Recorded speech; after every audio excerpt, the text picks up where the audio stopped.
Hello my dear friends, welcome to Live Prep. Myself Dr. Gajapati Varma. So in the previous video we have discussed up to day 10. So on the day 10, so we have moved from NIM campus up to the Tela camp. So up to that we have discussed. Now from day 11 onwards until the last day we are discussing. After completion of that, so we will discuss about some other important points. So please remember, so first we are discussing about day wise so that you will get complete clarity. So at the end also I am discussing some important points because some members, so they are having some doubts, so some of those doubts can be clarified at that point also. Okay, so after completely watching all these 3 videos, if you still have any doubts, so I am happy so that I can easily answer those questions if you are writing them in the comment section. Clear? Now let us quickly go through this. So on the day 11, schedule was given here. So we are moving from Tela camp to the Gujjar Hut. So you just see the duration. So in the entire course, so this will be little bit hardest day because the duration is approximately 8 hours. So even though they gave 8 hours, actually we took little bit more than 8 hours. So that day will be little bit hectic, and you please physically and mentally prepare for that. And that you need to carry your own backpack or rucksack. So that is that day, because it is little bit heavier one, so definitely you will feel that it is a little bit stressing and challenging. Okay, so here what we are doing is we are closing the campsite at the Tela camp, and then we are moving to the Gujjar Hut, and it is located at the height of 11,150 feet. Approximate distance is 12 kilometers, and the duration given is 8 hours, but actually we took little bit more than that. So and that day we will be provided with packed lunch once again. Okay, so packed lunch will be provided. So actually what they will do is, so actually approximately around 12:30 or 1 o'clock, so at some one location, so they will stop at anyhow they will give different number of halls and all, so don't worry about that. At one particular location they will provide you tea and other things also, some juice also they will provide you. Okay, don't worry. And in this way we are passing through all these things, so scenery is very good. So we can never get such type of chance to visit all these things, so better. So when you are exploring, when you are going through this, so try to get some photos and videos also.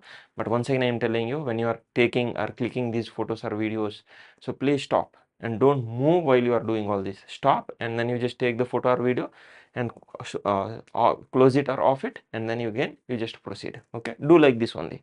So don't do that. So you are in a group and you are trying to do all these things. See, please remember, always there is a chance for the injury, so don't get injured, because if you are getting injured, immediately you will be removed from the course. So this is what the problem is, and this is our rope. Okay, and in this way we are passing at different locations. They have given the halls. At various halls we have taken the photos and all, and he is our rope instructor Surya sir, and this is the entire rope number 13.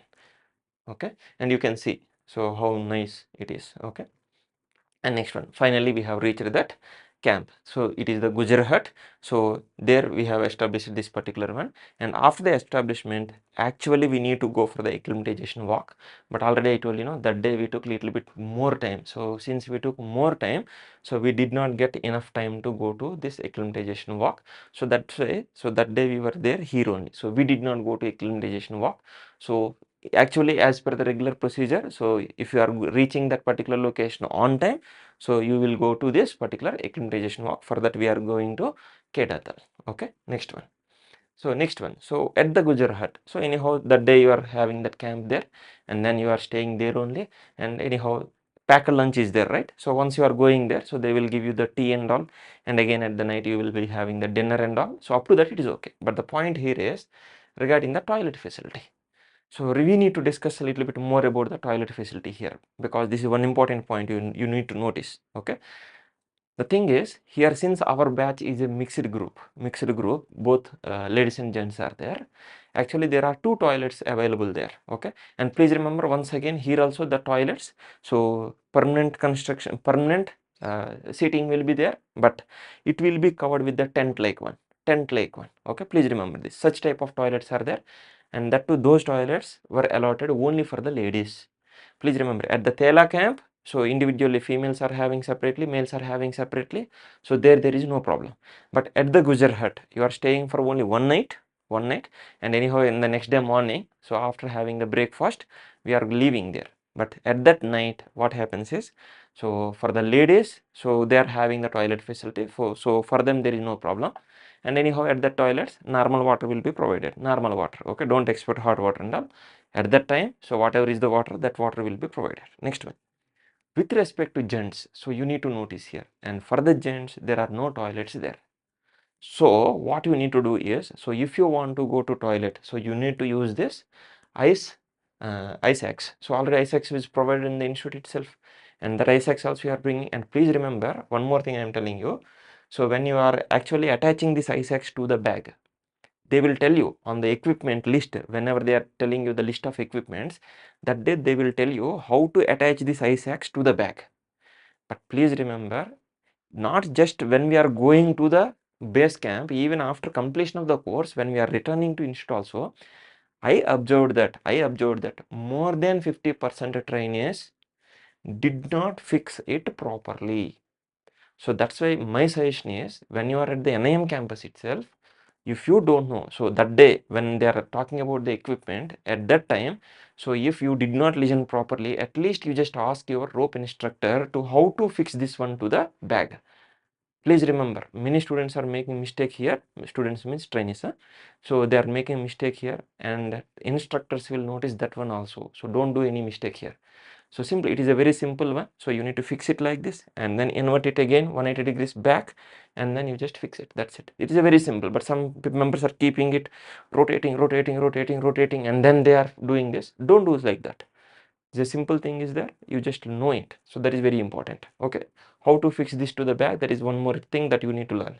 Okay, after this, at this particular campsite, so since there are no toilet facility for the gents, so now what you need to do, so you need to use this particular ice axe, and here on this side it is having the shovel. With the help of the shovel, anyhow from the campsite, so little bit far away, you need to go there and you need to dig there. You need to dig there and then finish it off, and then you need to cover that fecal matter with the soil. You need to cover it. Okay, so this is what you need to do. And since you are going there, okay, and you may not be able to carry water with you, so that's why only for this day tissue paper may be needed. So that's why you don't need to carry the entire tissue roll. A small quantity of the tissue paper is enough. That too, it is used only for the single day. Okay, that too only for the gents, not needed for the ladies also. Okay, so this is what one more point that you need to notice. So in this way, in your things to add, so what are the things to carry at that location, better you just add a small tissue paper. That also you need to add there. Okay, this is one more point that you need to notice. Next one is regarding electricity. And please remember, at the Tela camp and at the Gujjar Hut, you are staying for one night only, and at these locations in our tents electricity will not be provided. Okay, and electricity will be there at that mess and all. Okay, so wherever they are serving the food and all, at that locations that will be there, and there will be one light for the providing light and all. So that's why once again the torch light is very important at these locations. Okay, and one more thing is, you need to go in buddy pairs. Regarding the buddy pairs, in the next day I will tell you, because anyhow at the base camp it is more important. Not only there, here also it is important, but there I will cover the point of buddy pairs and all. Okay, so in this way, these are some points that we need to remember. Next one. So with that day 11 is completed. Next one is regarding the day 12. So on the day 12, what we are doing, we are moving from Gujjar Hut to the base camp. And please remember, at that base camp, you are staying there until the completion of the course. So that will be the last one that we need to reach on this day 12. So here we are closing the campsite at Gujjar Hut, and then slowly we are moving to the base camp. Distance is not much, it is just 2.5 kilometers. Slowly, happily. So here at the Gujjar Hut itself, you are having the breakfast, and then you are moving to this base camp. At the base camp itself, you will have the lunch. So no problem. So this day you will get the hot lunch at the base camp itself. So it is not too far, but since elevation is slowly increasing, so some people may feel difficulty, and that to here also you will not go through so much heights and these things. So it is reasonable height only, so no problem. Happily you can go there, and they will also give some 2 to 3 breaks also they will give, so no problem, happily you can reach there. And ultimately you are reaching this particular base camp. It is located at the height of 12,300 feet, and this is the en route to the base camp. So we have taken some photos, and this is what the base camp is. So this is what actually the video is. So this is how we are establishing all these tents and all. Observe it. So these are the mountains that are surrounding this particular base camp location. Okay, so observe it. So this is how it will be. So very nice location. Please remember we went in the November month, so that's why it is like this. So those who are going for that April May batch likewise, so at that time this will be completely covered with the snow. So that's why, so still the campsite will be established there only, but it will be covered with the snow. So please observe these things. Okay, so this is how the campsite will be established. We need to go there, we need to establish our own tents. After the tents are established there, so then they will allot the tents. So this tent allotment is also mostly based on the rope wise only. They will also try that. So one rope will be accommodated in one tent. So based on this one only they will keep. And anyhow the girls will be provided with separate tents. Remember this. Okay, so in this way this will be done. Next one. So this is how inside the tents will be there. So they are very bigger tents. In one tent 10 members can be easily accommodated. Okay, so but anyhow hardly for a particular rope 7 to 8 members will be there. So happily for one rope one tent is enough, and you are keeping your entire luggage inside the tent except ice axe.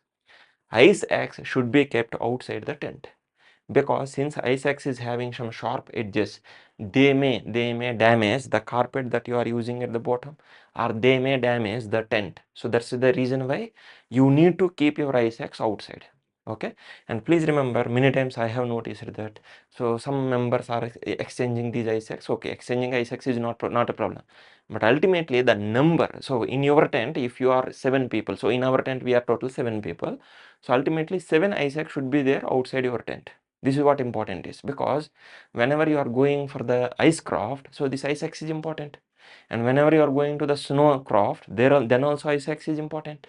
So if someone is taking away your ice axe, then ultimately you will be having that equipment under the shortage. So that's why my suggestion is, so please take care that one also.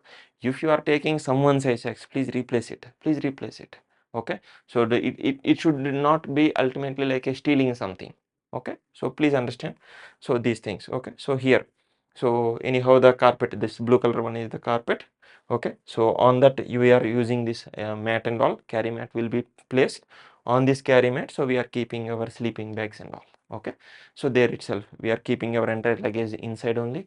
And please remember, so whenever we are going for the ice craft and snow craft, so at that time we need to carry some of the equipment. They will tell you what to carry every day in the evening. So they will tell you, so what are the things to carry for the next day's activity, they will tell you. So you need to remember that particular list, and as per that list you need to pack those particular things. If you miss any one of those from that particular list, and ultimately you will face the problem while you are doing the activity, and also unnecessarily you will be noted that you are not punctual, you are not you are not taking any responsibility, and ultimately that may also affect your grading. So that's why whatever the list they are saying, remember that. And if they are telling that carry all these things in the rucksack, you need to carry in the rucksack only. Okay, so if they say that you don't need to carry rucksack, you can bring in a small bag, then only you need to carry in the small bag, or else by default you need to carry all the things in rucksack. And also regarding the layering, and at that location, even though it is October November, even though technically there is no snowfall at that time, still the temperature is going up to around 4 to 5 degrees centigrade. 4 to 5 degrees centigrade is the least temperature we have experienced at that time. So you need to wear these woolen caps always, whether you are at the base camp, whether you are going to the activity, whatever it is, these woolen caps are compulsory. And if you are not wearing woolen caps, and if you are not covering your ears with the woolen caps at the base camp, and if any instructor has observed that, again they will scold you. So please remember here. So here there is one more point that you need to observe. When you are at a particular location like base camp only, you are at the base camp only, at that time you need to cover your ears with woolen caps. Okay, suppose you are moving from the base camp to the glacier for the some activity. When you are actually moving, okay, after 5 minutes, so once you have started from the base camp, after 5 minutes what happens, your body will start generating the heat. So ultimately what happens, one by one layers we are slowly we are removing. That also I will tell you separately, so don't worry. And next one is regarding this cap. you just please, even though you are sweating, you please keep your woolen cap. Don't remove it, because of the sweating, what happens, anyhow from the outside you are getting the cool breeze and all, so you may lose your body temperature. If you lose body temperature, you will fall ill, and at that high location, if you are falling ill, immediately they will send you back. Okay, they will try their best, and if you are not recovering very soon, so they will send back to NIM campus, and that ultimately affect your course. So that's why when you are moving at that time, simply fold this, so that please keep don't cover your ears. There is an advantage here. So when you are moving, so generally when you are getting some height gain and all, mainly for the height gain and all, and when you are losing the height, so at those particular times, you just keep your ears open. That means don't cover them, so that they will help in easy acclimatization also. So that's why generally they say that don't cover your ears while you are getting some elevation or you are losing some elevation. So please remember this point also. Okay. And one more point I wanted to tell you is, at that location, generally because of that cold temperature and all, generally we are getting the running nose. So continuously the mucus will be secreted, so we need to blow out. So blow out. But please remember, when you are blowing out, if you are heavily blowing out, at that time there is a chance that so there is a rupture of some blood vessels, so you may bleed. So that's why don't blow very hardly, so slowly you just blow it out. So this is one more point that you need to remember here. Okay, these are some points. Anyhow, slowly one after the other I will go here. So in this way, tents were alerted and you kept your luggage there. And please remember, even though you are inside the tents, you need to wear these down jackets. I will tell you about the layers. Okay, and you need to wear gloves also. Okay, and we are wearing windproof trousers also. All these were provided by the, what is the list that is provided by the NIM, already we have discussed it in the, I think in the part 2 video we have discussed, so please recollect it. And remaining things like gloves and all we need to carry. Okay, so anyhow, in this way the tent was allotted. Next one, I will be spending more time on this particular one because majority of the content I will cover here. Remaining things are very simple. And next one, on the same day you will be having another session, that fitting of the boots, crampons and gaiters. Please remember, already these things you have already tested at the NIM campus also. Okay, but here once again they will tell you. So anyhow, fitting of the boots is not a big one. So you are wearing the boots, and please remember it is having inner and outer, two layers are there. Okay, and you need to tie the lace for inner one first, and then for the outer one you are tying this. So in this way, fitting of the boots will be completed. And then crampons. How to fix these crampons? Once again I am telling you, many students are getting confused to identify whether this crampon belong to the left shoe or right shoe. They are making these mistakes also. Don't do such mistakes. You just observe it very carefully how to identify it, because once you are going to that Snowcraft or Icecraft areas, and there within 5 minutes you need to wear your shoes, and you need to wear the crampons, and you need to wear these gaiters and all within 5 minutes, or hardly in 10 minutes. But some members, they are taking 15 minutes just to wear the shoes itself, and for completion of all these things they are taking half an hour.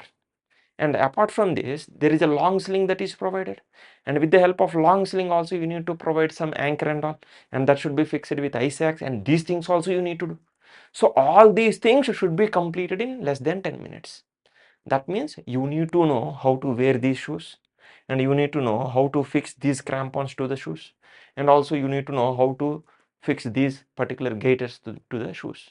And for these also, this clip should be present on outside edge only, and how to place them, how to fix them. So please learn each and everything, because once you have you wore all these things and you have started your activity, and when you are doing the activity, suppose you are on a inclined ice wall and you are doing some activity, and your crampon got loosened or it got detached from your shoes. Now you just imagine, if you don't have crampons, simply you will fall down. So there is a danger associated with this. So if you don't know how to fix it properly, ultimately you may be injured, and some people got injury also. And for some of the members, so these crampons got loosened also. and they got detached completely from the shoe also. So these things have happened. So these are all the things that we need to learn. So that's why at least in the YouTube there are some videos. They will tell you at least how to fix it. At least watch those videos, and once you are going there and when they are providing these, you just start using this. So how to fix all these things in just 10 minutes. Start practicing it. When you are at the NAM campus itself, you just practice it. And that will save your time, and that will give a very good impression in the minds of your respective rope instructors. Please remember, all these things will matter here, okay, for your grading. So you need to know all these things. But anyhow, in the base camp on that day, they will tell you how to fix all these things. And generally many members, they will not practice this, and next day they are directly going to the icecraft, and there they are facing problem in how to fix this. So once this practice is over, okay, so this will be done under the supervision of your respective rope instructors. Once that is done, once you are coming to your tent, and don't wear these things inside the tent because they will damage your tent and all. So please remember this. So for safeguarding this, they will give you one cover also, and in that you need to keep, and that you need to keep in your bag only. Okay, you should not, so with your shoes and crampons, you cannot directly enter into your tent. So please remember this one also. So you need to remove this. So outside the tent only, if there is no snow, if you are able to sit properly. And please remember another mistake done. Since I used a word called sit properly, I am telling you here. When you are wearing these snow boots, crampons and gaiters, you should not wear them while sitting. You should not wear them while sitting. This is one more mistake done by many trainees. You should not wear them while sitting, because actually when you are going to icecraft or snowcraft, you are not wearing all these things at the base camp. At the base camp, you are wearing normal shoes, means high ankle waterproof trekking boots. High ankle waterproof trekking boots you are wearing, and with those shoes only you are going till that training area. At the training area, you are removing those shoes and you are fixing all these things at that location. And please remember that time during which we went was actually November month. At that time, there also you can sit because there is no snow, only whatever is the glacial ice is there, that is there. But apart from this, there is a moraine region, moraine, M-O-R-A-N-E, moraine, spelling, meaning, all the things you just observe all carefully, okay? Under the mountain terminology, we will study that. So in that moraine, actually we can sit there, but please remember, you should not sit. If you are sitting and wearing, that will again affect your grading. Please remember, everything may affect your grading. So that's why from my side I am telling that please learn everything perfectly. So at that time you should wear all these things while you are standing only. Suppose you are going in the month of April or May, there will be a snow, you cannot sit, then how you will wear? So these things you need to wear while you are standing. So that's why you need to practice all these things, how to wear all these things in standing position only. This is why I am making these videos, so that I am telling you all these things in advance, so that you should not make any mistake there. Okay, and at least you need to know what are the things that you need to learn before going to the course. Okay, so learn all these things, very important thing. So with this part is over, and you please do practice also. And in the evening, once again, they will show some training film. So there is a small room that was established there. And please remember one more point: at the base camp you cannot see any permanent constructions. Not only at the base camp, any of these campsites on the mountain, you will not see any permanent constructions, because all these campsites are there on the mountain, and that is actually actually under the control of forest department. It is under the control of forest department, so they should not construct any permanent constructions. So that's why all these will be temporary only. Your tent is temporary, so whatever that whatever the mess that will be there, so simply they place some stones, that's it. And whenever you are going there, before you are reaching there, those people will go and they will establish all those things. Okay, and that's why all these will be permanent only. So that's why whatever that classroom will be there, so there also they will take some lectures. Okay, and this training film will be shown. So with the help of the projector, they will show all these things, and there all these will be temporary constructions only. Okay, temporary things only, and they all will be like some tent like only, but bigger size, that's it. So they all will be like this only. Okay, and these are the things that you will get. And next one, yes. So this is how ultimately you came to this base camp. At the base camp, we will see what about the toilet facility. At the base camp, so in our group, so since it is a mixed group, for the gents we got this type of fiber made toilets are there. Okay, so these are the small rooms, and inside this the toilets are there. So it is 100% better. So at least for this particular facility, I am very thankful to NM, because for approximately for 10 to 12 days you are staying at the base camp, and these are very important. So at the base camp there is no problem for the toilet, and anyhow you will get the water also. So whatever is the water is there, that water you will be getting there. Okay, so that there is a water stream that is just passing just beside that particular campsite, so that water only will be provided here. And regarding the water, one more point, just now I have recollected it. Please remember, at these campsites, institute has provided some water channels. So that means actually some taps will be provided there. Directly I'm telling you, some taps will be provided there. And if you observe those taps, always these taps are open.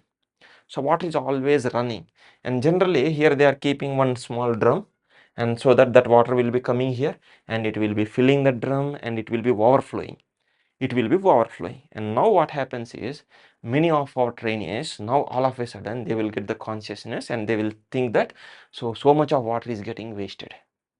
That is a glacial water that is flowing downwards, so no problem. So please remember here, and if you are thinking this much, and if you are trying to close the tap, what are the problems? We will see it. If you are closing that tap, so you are thinking that already the drum is full, so that why to waste the water, so we will try to save the water, so you are closing that particular tap.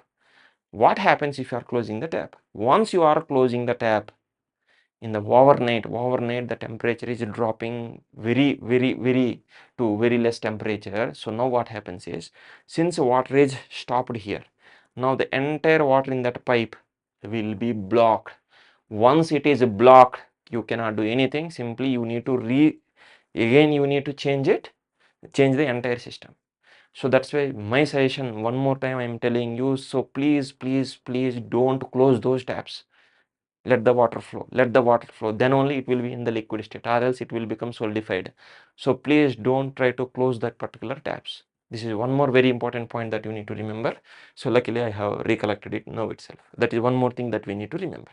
This is regarding the toilet facility is there. And one more thing I wanted to tell you, since these taps, these are again they are connected with that particular outlet and all.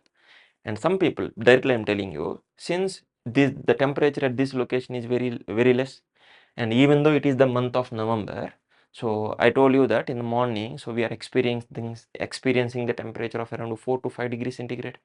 That means it is very cold. So some people, so they are reluctant to use that particular cold water. And since they are not using the cold water, they are using the tissue paper. Okay, you can use the tissue paper, but the problem is they are throwing those tissue papers within these toilets only. And what happens? And that toilet paper, it will block that. It will block the entire channel, so that it cannot be used. And please remember, once it is blocked, it is not that you are simply flushing with water. No, it will be completely blocked, and the water will be solidified. And these are the problems. And again, they have to remove this entire system, and then they have to clean it. And please remember, at that high altitude, doing all these things are very difficult. Providing this itself is a boon for us at that location. Please remember. So please use it effectively. So please, if you are using the tissue paper, so collect that separately and then dispose it properly. And you are having the ice axe, that is having the shovel on the other side, so go a little bit far away from the campsite, and there you just dig it, and then keep that particular tissue paper, and then you just cover it with the soil. If you are using the tissue paper, do this, or else please use the water, so that don't spoil these particular facilities, please. These are the things, because some people, even after saying all these things, they told everything at the base camp, but still some people did all these things. So because of this, total 3 toilets were blocked at that time. So please remember, you are all more than 16 years, and you know everything, you can understand, you are matured, you are educated, all these things. But if your common sense and responsibility is not useful here, then there is no use in having such degrees and all. Okay, so please understand this. Okay, and this is for the gents. For the ladies, so the commode will be like a permanent one only, but outside they will be having tent like this. Okay, but this is also windproof, so don't worry. So this is also good one. So ladies were provided with such type of toilets. Clear? And anyhow water will be provided. So this is what, and don't expect that the taps will be provided to each and every of these cabins. Huh? Don't, not like this. There is a drum there, so there will be some cans and all. You need to take the water with that, and you need to take them into these particular toilets. So this is how you need to do. This is what about the toilet facility. Next one is regarding electricity in the tents. Yes, you will be provided.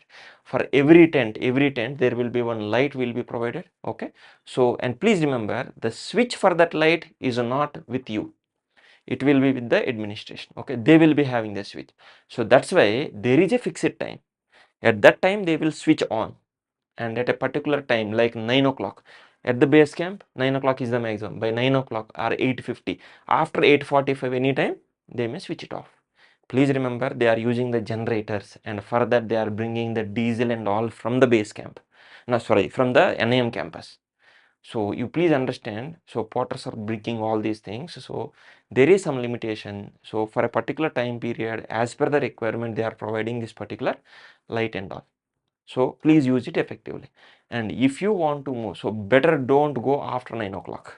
Okay, so anyhow, if you are going to these toilets and all, inside the toilets light is not there, so that's why torchlight is important. So that's why torchlight is very important. Some people, they are trying to use their mobile phones. Please remember, mobile phone battery may be discharged very quickly. Okay, anyhow there is a charging facility is also there. So mobile or power bank charging facility is there. There is a separate room. In that room, so power plugs will be provided, and there you can keep it for the charging, so no problem. So whenever they are providing that electricity, at that time you can keep it for the charging, so it's okay. But still my suggestion is, you just better purchase that head torch. Already regarding this particular required things, and the part 1 already we have discussed. Yes, so please go through that video if you have not gone through that one. So that's why please carry that torchlight also. Next one, regarding the ambient temperature. So if during our course, so during the daytime, in the mid afternoon, if you are observing, so approximately around 17 to 18 degrees centigrade we had, and in the morning, early in the morning, so we had like 4 to 5 degrees centigrade. So at that time, this is the temperature. Suppose you are going in different other seasons, these temperatures may be slightly variable. Please remember this. And one more lucky is that, so during our course we did not face any problem with the rain. So there is no rain even on a single day also. So that's why entire schedule gone properly. Okay, suppose you are going in some other batches, so where there is a problem with the rain and all, so there may be a slight change in all these things. So at that time, that poncho and all are very important. So please observe all these things very carefully. So that's why waterproof shoes are very important. Some of the members, approximately some, I observed that at least some 10 to 15% of the members, they are using simple normal running shoes only, but that is not suggested. Okay, so please observe carefully. So this is what nice.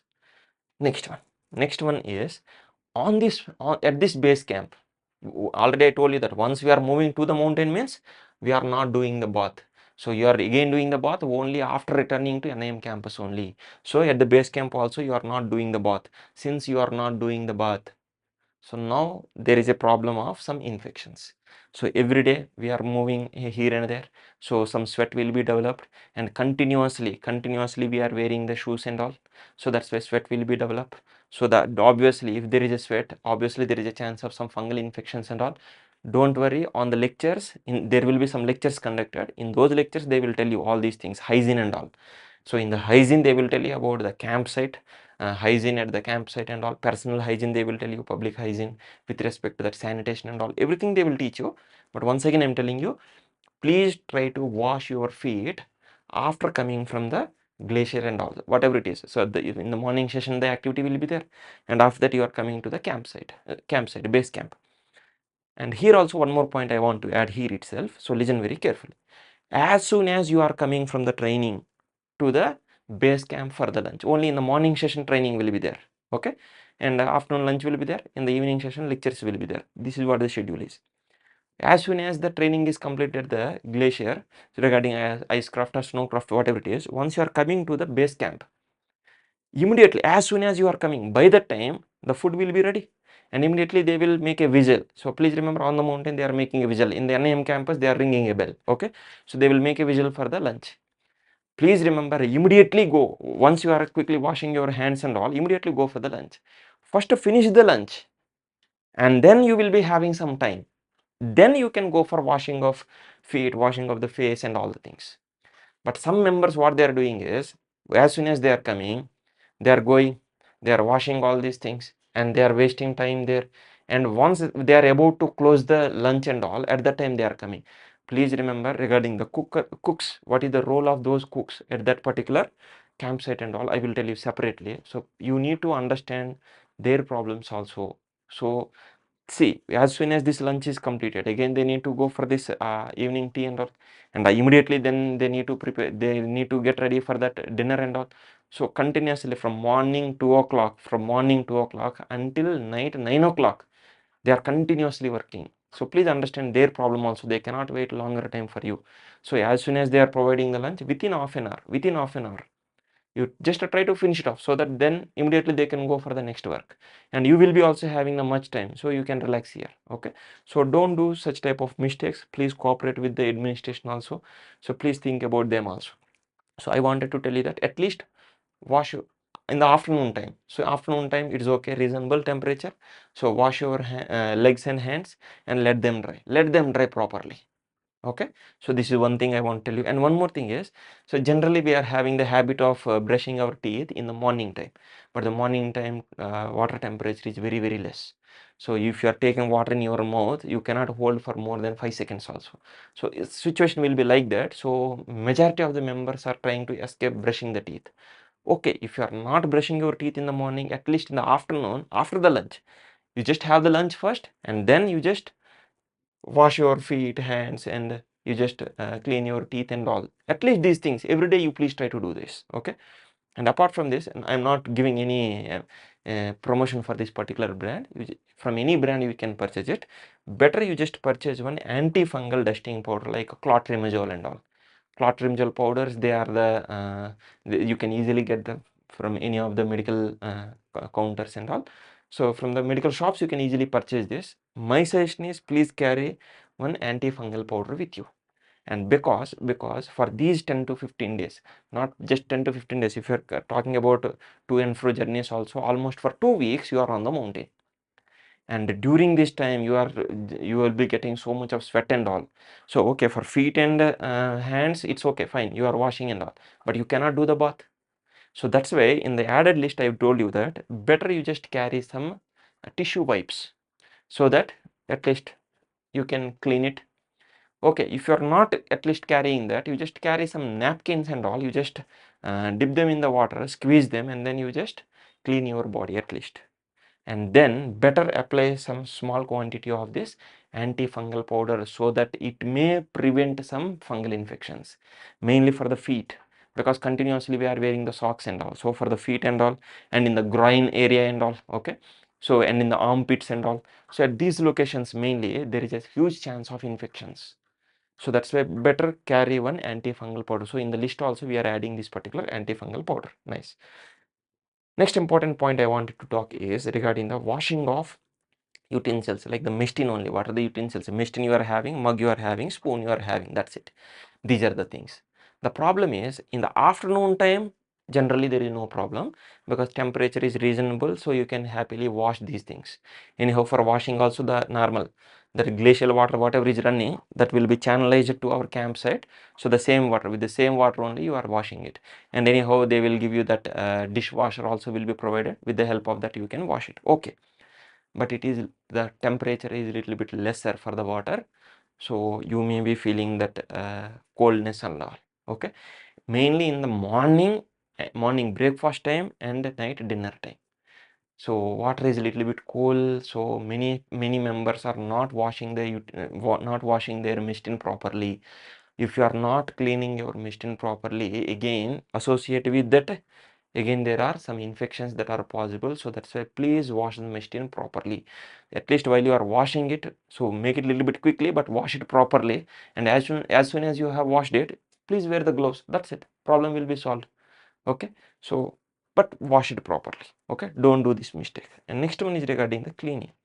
Since we are staying in that particular tent, once tent is allotted, that is fixed until you are returning back. So you almost for 10 days you are staying in that particular tent. So definitely since we are going with the shoes and all, anyhow you are removing the crampons, but inside the tent we are entering with the shoe only. So some dust is going there. So ultimately it will become a messy and very dusty. So you just ask, there will be some equipment room will be there. So there you can get this broom and all. So intermittently for every 2 to 3 days, you just get that broom and you just clean it, because ultimately we are staying there. So it is our responsibility to keep it very clean. If it is clean, so we will be free from some infections and all. So that's why better clean it. Okay. And not only this, even instructors also, they will observe whether we are maintaining our tent properly or not. Whether we are placing, once we are going to some training like icecraft or snowcraft, we are keeping our luggage in the rucksack, but we are not taking all the things. Some of the things we need to keep in the tent itself. So when we are keeping in the tent, so please remember, you please keep them properly, so that your tent, if some senior instructors, they will come and they will watch it, how we are actually maintaining. So that may also affect our, as a rope. So which one is the best rope and all. So there are some things, right? So that may affect. So please maintain it very properly. And one more thing is, for the tent there will be some zip and there will be some velcro tapes will be there, because the flaps will be there, so that we can enter and we can come outside, right? And when you are leaving, so if no one is there in the tent, so when you are going for some activity, so please close that. Okay, so anyhow they will tell you, so please follow all those things. Okay, so these are some things that we need to remember at the base camp.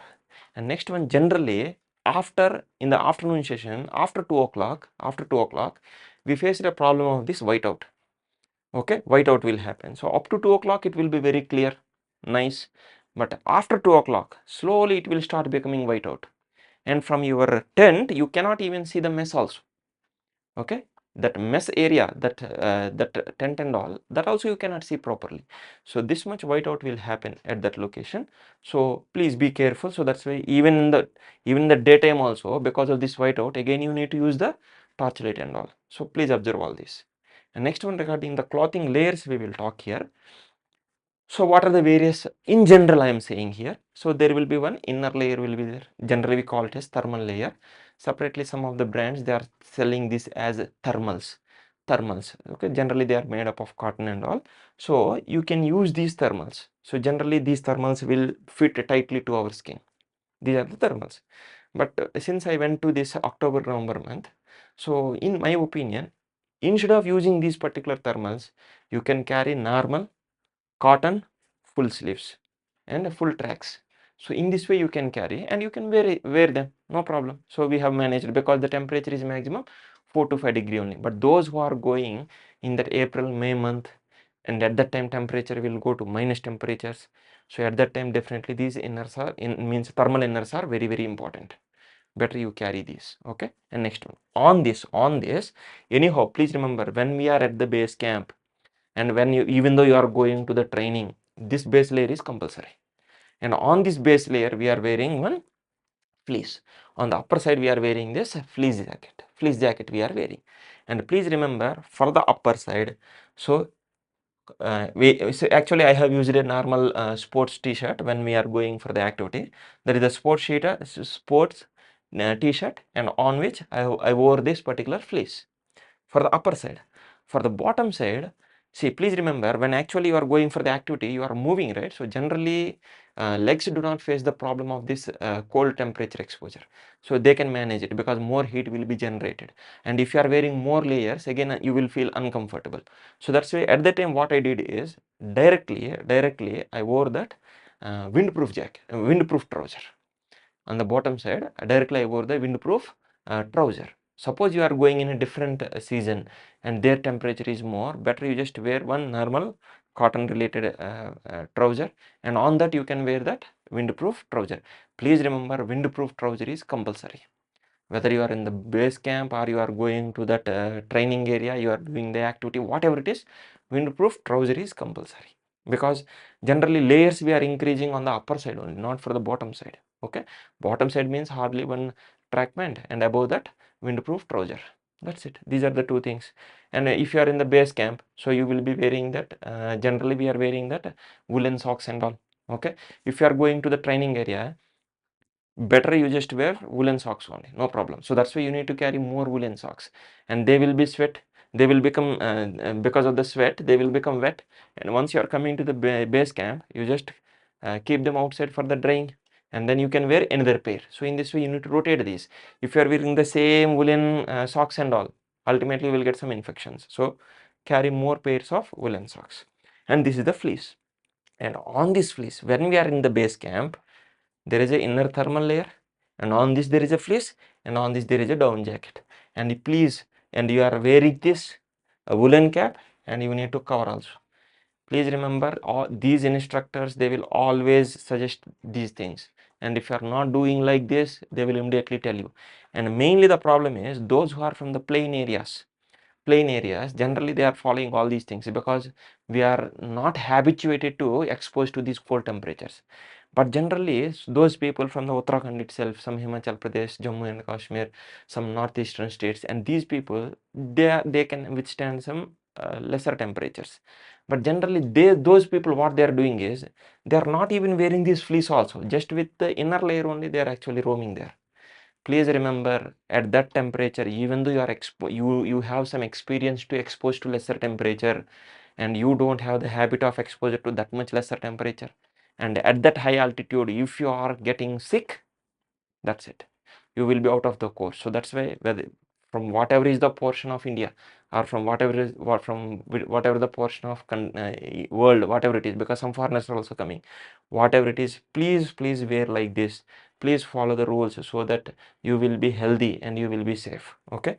So this will be the down jacket. Anyhow, this down jacket will be provided by Nehru Institute of Mountaineering. Okay.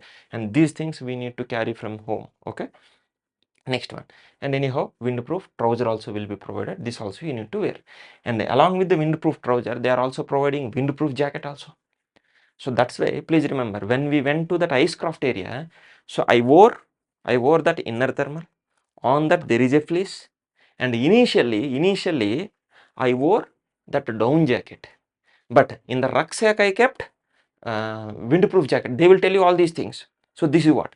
So initially from the base camp we are going. So around after 45 minutes, there is a halt there.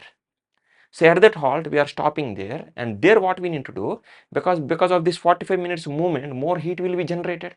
So you need to remove the down jacket and keep it in the rucksack, and from the rucksack take out that windproof jacket, and you need to wear the windproof jacket. So thermal inner, and on that fleece, on that windproof jacket, and this is fixed until you are completing the training. And generally with this particular outfitting only, we are coming back to the base camp. Once we are coming to the base camp, we will remove this windproof jacket, and once we are again we are wearing that down jacket. So in this way they will tell you each and everything. Please follow that. And that too, anyhow I will tell you. So when we are going to that icecraft area, we will be passing through a moraine. So what is the moraine, what are the features, what are the dangers with the moraine, all the things you just search on the internet. So in this moraine there is a danger of rockfall. There is a danger of rockfall. You just go to any glacier of any mountaineering institute. So these glaciers, so at the end of these things, so you will be definitely having some moraines. So moraines means there is a danger of rockfall. So that's why they will tell you that. I told you, no, there is a stop they will be given. At that time you are removing this down jacket, you are wearing the windproof jacket, and along with this we are also wearing that helmet for the protection. And you should not remove that helmet until you are again coming back to that location after completion of the training. And once again they will give you a stop there. There you can remove that helmet, and again you will be going to that base camp. So they will give you each and every instruction very properly. So please follow those things. Okay. So I am giving you these details because you will know what are the things that you need to carry, so that you can note them down. Okay. So in this way there are various layers that are there. So these are very important. Next important point we need to remember is regarding the buddy pairs. Regarding this buddy pairs, once you are coming out of the NIM campus, and even though you are in the NIM campus, I already told you, whenever you are going to some lectures, suppose someone is not there, then how you will know? And where did he or she go? How we will know that? So there should be a buddy pair from the beginning itself, from the first day of the course itself. Once the ropes are allotted, So that, so this is one rope, this is one rope. That day onwards, you just remember that there should be some buddy pairs. Suppose I am going to some toilet and all. So in the campus, anyhow it is attached, so no problem. Suppose I am going to MI room. I am going to MI room for the medical inspection. I have not informed anybody. Then suppose I did not attend the lecture. So where they will search for? Where they will search for me? So that's why there is a requirement of buddy pair. At least in this buddy pair, suppose I am the member, suppose he is Mr. Kanaya. Suppose I am going to somewhere, I need to tell that Kanaya, so I am going to so and so place. Okay, so that what happens is, suppose I am missing from that particular attendance, then immediately this fellow will say that no, he went to MI room. He already informed me he went to MI room. So that someone will come directly to the MI room, or else in that campus where they will search. So please understand this. Same is the case even on the mountain also, and in the mountain dangers are associated. So many wild animals are there, and that too area is not plain, and there are so many dangers associated with the location also. Yes or no? So that's why whenever you are going, even though you are going to the toilet also, you need to inform someone. And on the mountain, not just informing, you need to take one fellow along with you. Please remember this. So someone should come along with you wherever you are going. Okay, so even though they don't have any requirement to go to toilet, they should come. And if someone is calling you, you should go and stand there. You just wait for them, and again both of you should come back. It is not that anyhow at the toilets there are so many people and that fellow will come along with you. No, it is not like this. You are going for a particular person, and you should wait until that particular person is coming back, and again both of you should come back to the tent. And this is what the significance of buddy pairs, and this is very, very important and compulsory. And without informing anybody, don't go to any place. If something happens to you, it is not easy to find you on that mountain. Please understand this. Okay, so anything can happen, so please always think about the worst. So anything can happen, so please have some buddy pairs like this only, It is not that I am fixing that only these two. So you just fix among yourselves, okay, so that they will be the buddy pairs until the completion of the course, until you are leaving the institute after the completion of the graduation ceremony, and until then you have to maintain all this. Clear? Remember this. And these are some important points that we need to remember. That's why I don't want to focus more and more again on that. So that one is completed. From here onwards, we can go a little bit quickly. Day 13. So now, so one day we are there at the base camp. That day we don't have any activities. So it's simply that snowboards fitting, crampon fitting, gaiters fitting, and then there will be some training film and all will be there. So those are the things that are happening there. And the next day we are going to the glacier. What is that glacier? And they are taking us to the Dokrani Glacier. So in the local language, glacier means Bamak. So that's why we are going to Dokrani Bamak. Okay. And when we are going to this Dokrani Bamak from the base camp, so during our time I am saying, so they have given only one halt in between. And until that halt, we are going with, so inners, innerwear. Innerwear means, so whatever is the thermal base layer I am talking, okay, not about the actual inners, okay, vests and briefs I am not talking, anyhow they are there. So inner layer will be there, means base layer will be there, and then with fleece on it, and then with a down jacket actually we are starting. And anyhow fall in, all the concepts are again same everywhere, okay, you need to understand this. I don't want to repeat this. Every time there will be a fall in, okay. So from the fall in you are going, anyhow lead rope will be going in the front, and duty rope will be coming at the back, and in between they will tell you one by one. So in that sequence only you need to follow. If some instructor is asking you to overtake, then only you need to overtake. Until then you should not overtake. And that too, if you are overtaking, entire rope has to overtake. You should not leave in between. You should not leave anyone in between. And please remember, it is the responsibility of rope senior or rope leader that everyone should go in front of him only. That means everyone should go before him only. That means, please remember, whenever on these mountains specifically, whenever some rope is going, let all rope members go in advance, and rope leader should go at the back, at the end. That means if rope leader is going to some place, means entire rope is there. It should be like that. So please remember all these things. Clear? and at that particular location they will ask you to change these things. Okay, so down jacket will be removed and windproof jacket should be worn, and then we are wearing that particular helmet and all the things they will tell you. Accordingly, please do it. And then once you are going there, and please remember, generally in this moraine there is a danger of rock fall, so you should not stop anywhere in between. Even though you are facing some problem, slowly push yourself. This is one thing. And second thing is, and at that time, so please remember, when we went there at that time, actually there is no snowfall. But please remember, in the overnight what happens is some water will become solidified. Okay, some water will become solidified, it will become very glassy, transparent, solid. Okay, and it is highly slippery. And what is the name that is used under the technical names? You will get all these things, you need to learn these names also. Okay, so if you are placing your shoe on it, that's it, it will be simply will fall down. And there are so many people, they have fallen down during my course. So that's why you should be very much careful. You should be very much careful regarding those things. Okay, whenever you are placing a foot means you should be 100% careful. Okay, it is not that randomly you are keeping so that you have fallen down. It should not be like that. So please be careful.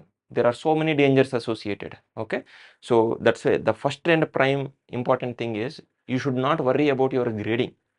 You should be taking care of all these things first. You should not be injured. This is the first and foremost thing that should be there in our mind.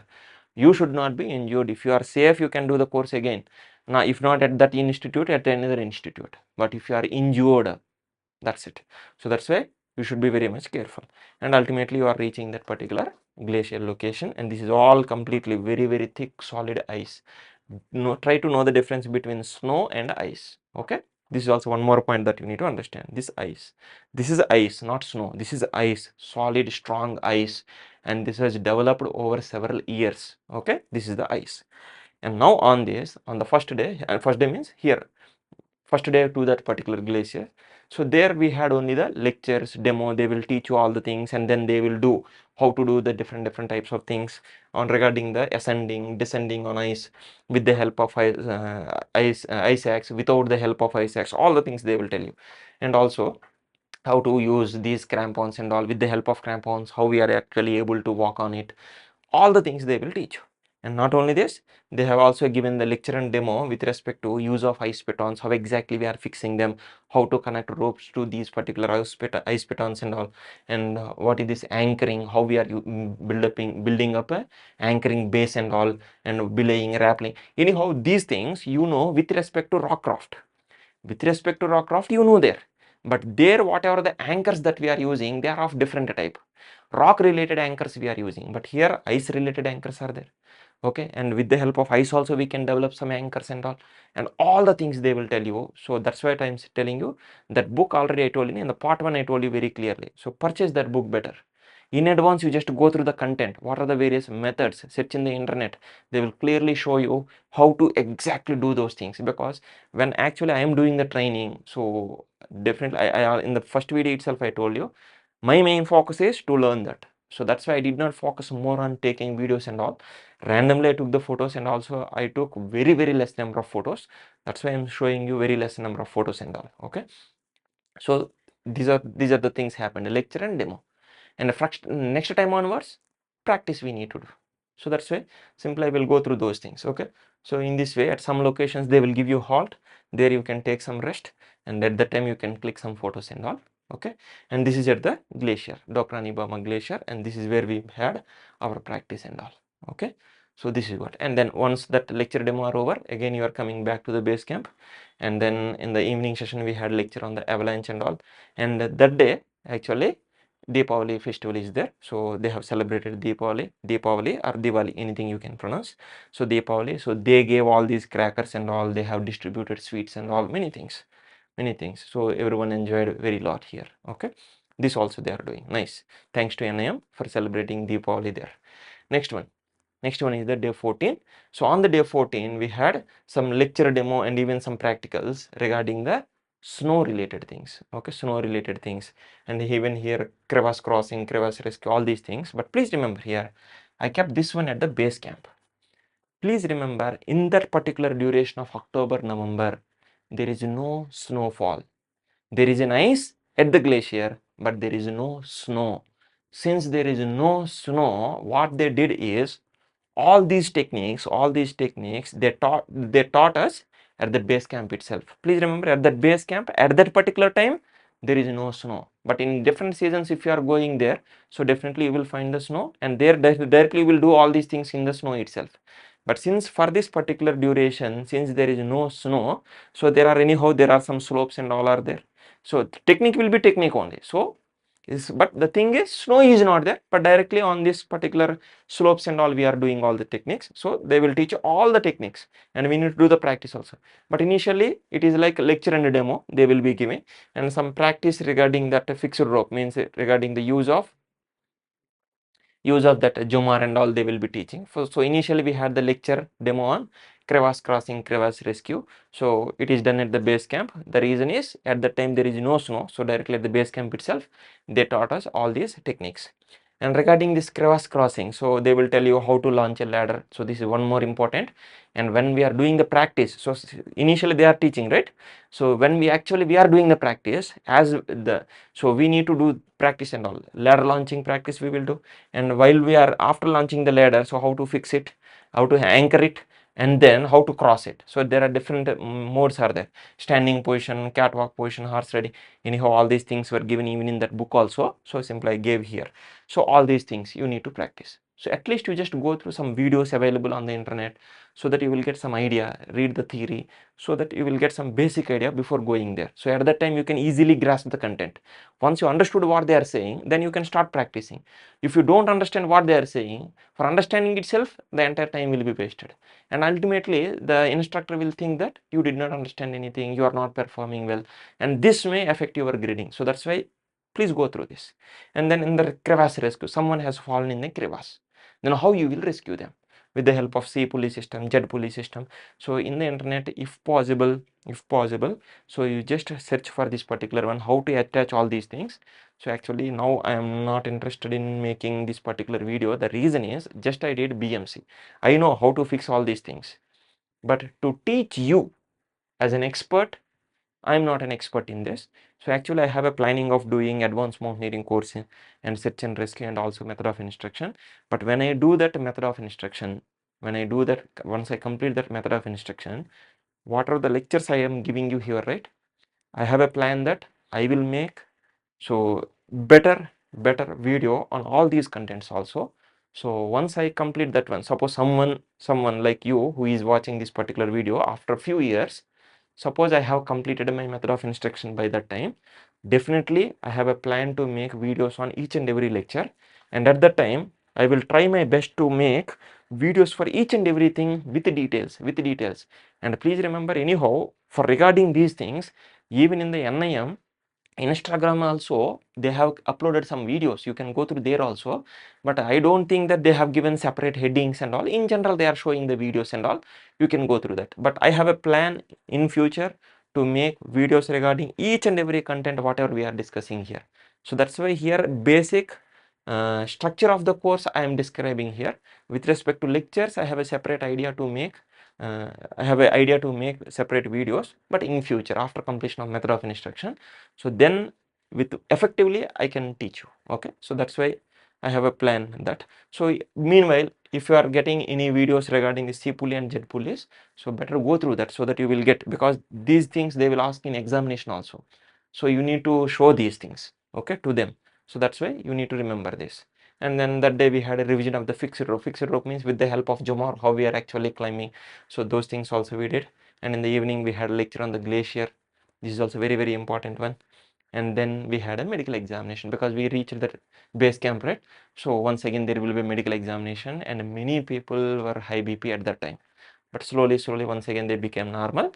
So that's why you need to undergo medical examination. If you are having high BP, again after a few hours or in the next day, you please go to them, because if the same thing is sustained for the more number of days, again that is dangerous for you also. So that's why they will suggest that come once again, so that once you become normal, it will be like an acclimatization. Since you are going to high altitude, generally it is a normal thing that even though you are not normally having the high BP, once you are going there, it is a natural that you will get high BP. But after a few 1 or 2 days you will be adjusted.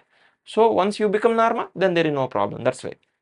So you will be undergoing medical examination, and then the next day will be happening. And here you just observe this even rope number, odd rope number. So there what happens from here onwards, even rope number, odd rope number will be divided. That means odd rope numbers 1, 3, 5, 7, 9, all these will be one group, and 2, 4, 6, 8 like this will be one group. And here what they are doing is, some members are doing the crevasse crossing, crevasse rescue, all these things. So we did these things at the base camp itself. But other members are going for icecraft. This is related to snowcraft, this is related to icecraft in general, if you want to say. But these things are also part of icecraft also, because on this glacier, so here also you are having the crevasse, and also it is a general condition. It is a general thing. So this we did at the base camp. But for this, these ropes they are going to the glacier. And again by afternoon everyone is coming to the base camp, and there they'll be having the lunch and all. And in the evening we had the lecture on the mountain hazards. These are very important. Subjective hazards, objective hazards, very important for examination also. Remember all these things and study from that particular book. And in the evening, so there is a session for the games. Cricket, volleyball, these are the two games. And please remember, I have some personal suggestion. I am not saying that don't go for these games. You can play the games, no problem. But please remember, in our course, so one member, I don't want to give the name, one member got ankle injury while playing the game. So now you just understand, those areas are not plain areas, so they are uneven. So there may be some small stones here and there, they are present, and that's why there is a huge chance. And when you are playing, actually you are not looking at the ground, and you are in some mood of doing some activity related to that particular game and all. So that's why there is a huge chance that ankle injury may happen. And this happened to one of our batch members, but he is very lucky. That is a very small, and within 2 days he got recovered, and again he came along with our batch. So that's why the thing, okay, suppose it is a major danger, so he may be removed from the course. So that's why my suggestion is, better don't think much about the games, because there we are not going to play the games. Already in the morning you are having so much of physical activity and all, better take the rest. Or else if you want to play safely. That's what I wanted to suggest you. Okay, remember this. Next one is regarding the day 16. It is the reverse. So odd rope is going to the glacier for the icecraft activity and all, and even rope at the base camp they are doing these activities, and it will be like opposite. And in the evening session, so we had introduction regarding the Gamma. Gamma is actually a brand name. So based on this, we are calling Gamma bag, but actually it is called as HAPO bag. It is high altitude pulmonary edema bag. So what is this bag? How exactly it is used? When it is used? What is the significance of this particular one? Everything will be explained at that location. At the base camp itself, they will give you demo of all these things, and they will place one member inside this, and they will give you demo and all. Remember these things, very very important. And next one, so you will be having a demo on CPR, cardiopulmonary resuscitation. So there they will give you demo also, so you need to practice. So please understand this, these are some life-saving things. Everyone has to know. Okay, so there is a sequence here, 1 2 3 4 5. In a sequence you need to do some things, they will tell you those things, so please observe carefully. Okay, next one is regarding the games. Again the same games, they will give you some time for games again. Once again the same session, please play these games safely, don't get injured, please remember this. Next one, day 17, once again it is reverse. Odd rope number is doing this, and even rope is doing this. These are all practice. Once they are showing the demo, remaining all the days we need to do the practice and all, practice. Okay, and in this way. And once you are coming to the base camp, we had the lunch, and after that we had the map reading practice. So we did the practice here at the base camp itself. These are our tents, you can easily see this, and there is a huge space, and there itself, so your instructor will be explaining you once again. Already in the NIM campus we had the theory lecture on it, but here we are start doing the practice, how to do the plotting, deplotting, finding one position, how to use that compass, how to use the service protractor and all. Yes, you have to know this. I will tell you under the examination part, I will tell you why it is important. Everyone has to know all these things. So please start practicing all these things. In the internet also huge information is available to know how to do all these things. Okay, please start doing this. And here you need to find the coordinates, and if they are giving coordinates you need to find the position, and all the things related to the map reading you need to do it. So with that, that day is completed. And I think here also some session for games is there, so you can play the games also. and in the next day again it is the reverse. So it is the reverse, they are going, and in the evening session they have given time for the games, and those who want to do the map reading practice, you can do the practice, and if you want to play the games, you can play the games and all. And in the day 19 once again it is the reverse. But what happened is, during our course there is no obstruction, there is no problem to our course, so we have completed all the things within the time.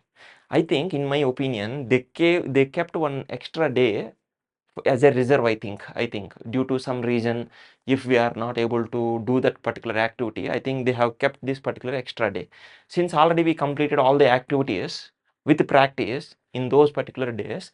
So here in this day what we did is, so anyhow these things we have completed, so they took us to advanced base camp. Actually this was not mentioned in the regular schedule. If you see the schedule, here they have not mentioned, but here since we completed all these things, they took odd rope numbers to the advanced base camp. So those who are doing the advanced mountaineering course, from this base camp they will go to advanced base camp, and there they will stay, and there they will do all the activities.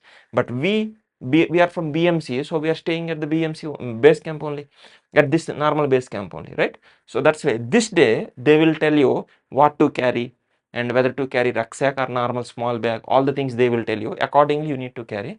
Simply you need to go to advanced base camp. There you just spend some half an hour, take the photos and all. So nice photos you can click there, and then again you are coming back to base camp by lunchtime. And these people, they are going to Glacier, and there they are doing all the activities, and by lunchtime they are coming back here.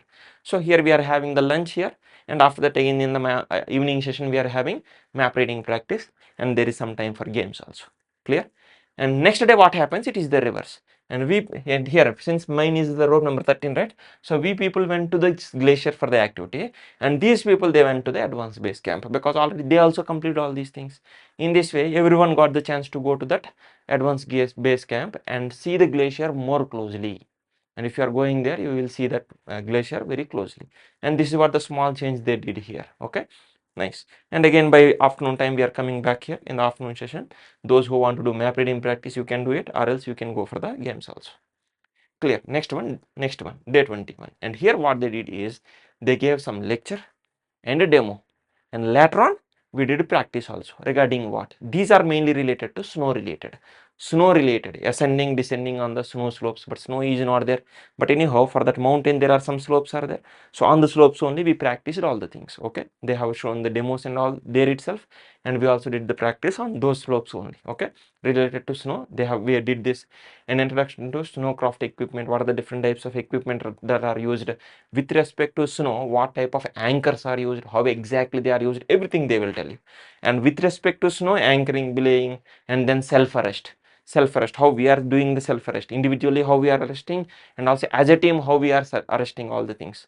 So in this way all the things they will tell you. So different methods of these descending and all, so they will tell you all the things. And regarding these things also, various names are there, technical names are there, technical methods are there.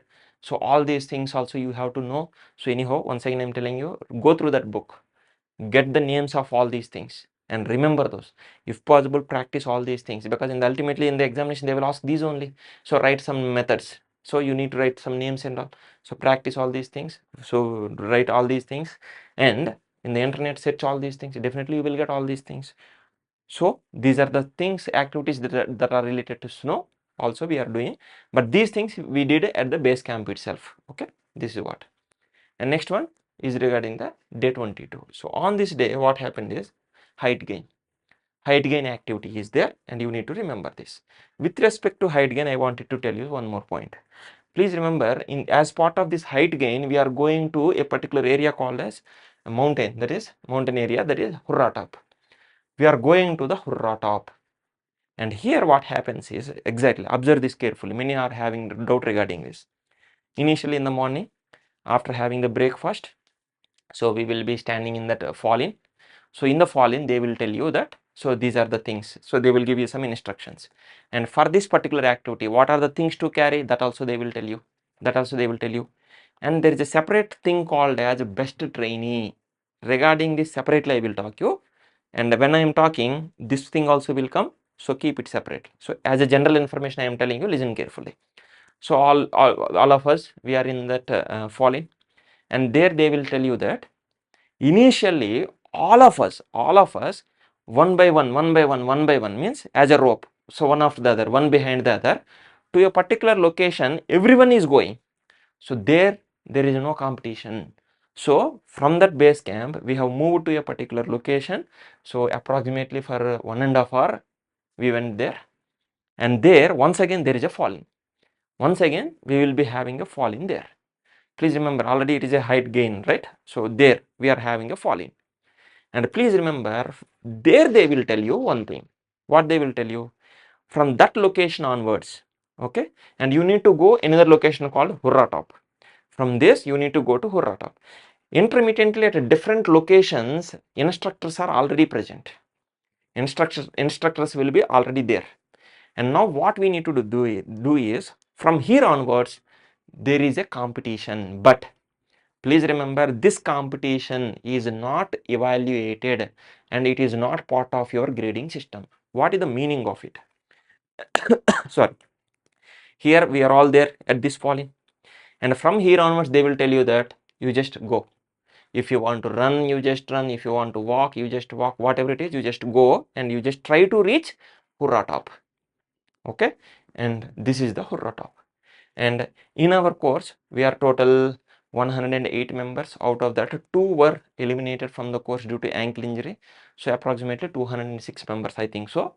We are there and we went there. And out of this also, out of 206 also, I think 2 members who did not come for this activity because of their health issue. I think approximately, let us make round figure of 100. Why to worry about the exact number? Let us make 100. Out of the 100 members, I think approximately 80 members, they went to this top point. They reached this top point. This is the Hurrah top point, and these are all our members who reached this. But don't find me here. I am not there here. Okay. So they reached here. Nice. Now let us come to this particular point. In this way, from this fall in, they are going there. And when they are going in this particular way, there will be instructors. You need to go in that particular path only. You don't find your own shortcuts. You need to follow that particular way only. In that way only you need to go. And there is a time limit. And they, for us, what they did is, I think approximately at 8:45, from this fall in we have started. I think from 8:45, I did not remember it exactly. At 8:45 we have started from the second fall in. From the first fall in we came here. From this fall in at 8:45 we have started, and they said that 10:30 is our deadline. Means before 10:30, if you are able to reach this place, okay, done. This is the top, done. And if you did not reach, wherever this 10:30 is completed, from that point you should return back, or else it will become late. So that's why, so majority of the individuals, they reached by 10:30 this place. But some people like me, so okay, so some people like me, so we did not reach this particular place. It's okay, wherever we are going from that particular place, again you need to return back. So in this way they will tell you one particular time. So up to that you can go there, and once the time is completed, again you need to return back to that particular location. Anyhow, instructors will be there with you always, so don't worry. So you just have to push yourself. That's it. My suggestion is push yourself. And that too, here there are 3 levels are there. So from that fall in, you are start moving like this. And when you are moving like this is the Hurrah top. 15,300 feet is the Hurrah top. And before to this, there are 2 other locations. And what they will do is, what these instructors do, anyhow in the entire area and in the entire path, instructors are there. And please remember, they will note you down. Whether if someone is there at this fall in itself, leave it. They are at this fall in only. And some are able to move up to this particular location by 10:30. And some are able to move up to this location by 10:30. Some are able to move up to this location by 10:30.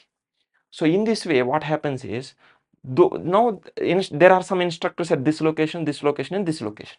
And what they will do is, by 10:30, once you are stopped there, now by that time where you are reached, suppose actually I reached here only by 10:30. By 10:30 I reached here, but actually I reached here by 10:20 or 10:25. But I was not allowed to move forward because within that 5 to 10 minutes I cannot reach here. So that's why please remember accordingly. So some people, say suppose some people, they came here by 10:15. They have 15 more minutes, but in that 15 minutes they cannot reach here. So that's why even though they have 15 more minutes, these instructors, they have stopped here, and here I have 10 more minutes, but the instructor said that you cannot reach this location in 10 minutes, so don't go there, so stay here only. So that 10 minutes we stayed there only, so we took some photos and all. These are the things. So she is our instructor, Miss Veena ma'am. Okay, he is our instructor, Surya sir. So in this way, at some locations, some instructors will be there sitting, and in between also some instructors will be there. Okay, they will guide you. Go in this way. Go in this way. They in this way they will tell you. So in this way, push yourself, and from this particular fall in location, how far you can go, you just try there. Okay, so in this way, so they will decide whether to go further or not. If this is the top, before 10:30 you have reached here, no problem, so you can take a photo like this, and in this photo you can zoom it, and you can find yourself somewhere here. Okay, but I did not go there, so by this time, by 10:20 I reached here, so I stopped here, and I took some rest there. And please remember, anyhow they are giving some dry rest and all, happily sit there, eat, drink water and all the things, take some nice photos and all. So in this way I took some photos also. You will be getting very good views.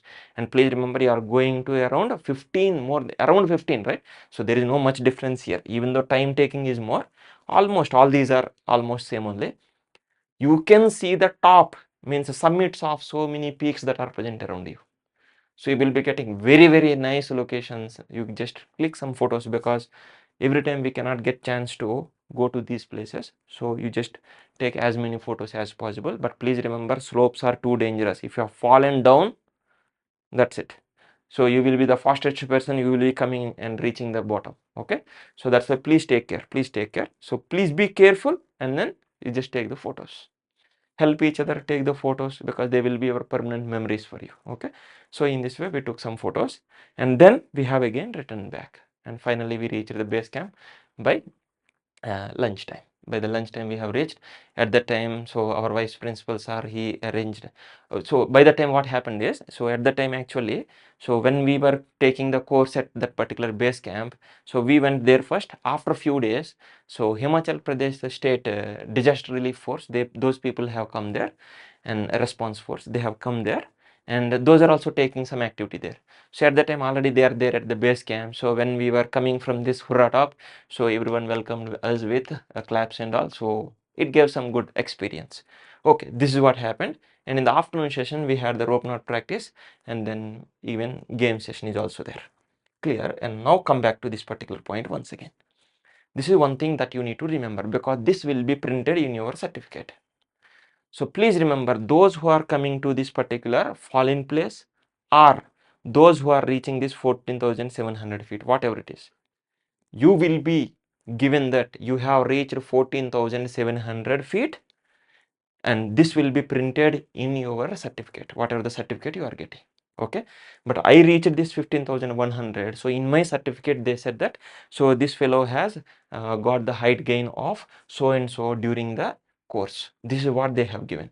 And those who reach this particular one, so they will be given that it is the 15,300 feet, or else whatever is the exact feet is there, so that number will be printed in your certificate. And please remember, this will be printed in your certificate, it will be mentioned, but this is not used for evaluation. Some people, what they are thinking is, those who are reaching this particular one, means it is the peak, right? Here for this particular one, it is the peak, and they will be awarded A grade. It is not like this.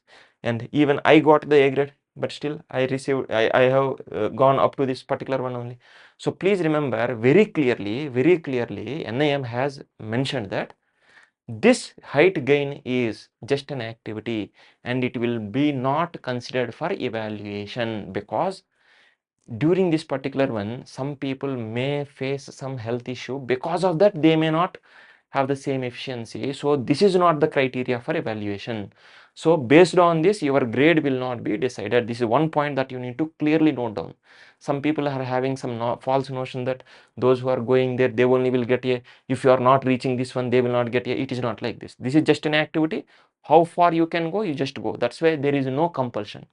But my suggestion is, push yourself. How far you can go, go there. That's it. But don't think more than this. Even though you have not gone for this particular activity, no problem. But whether to go or not, that will be decided by medical officer, not by you.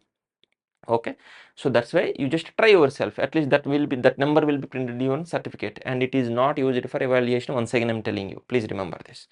Okay, nice. Okay, that day is completed. Next day we are having the test examination.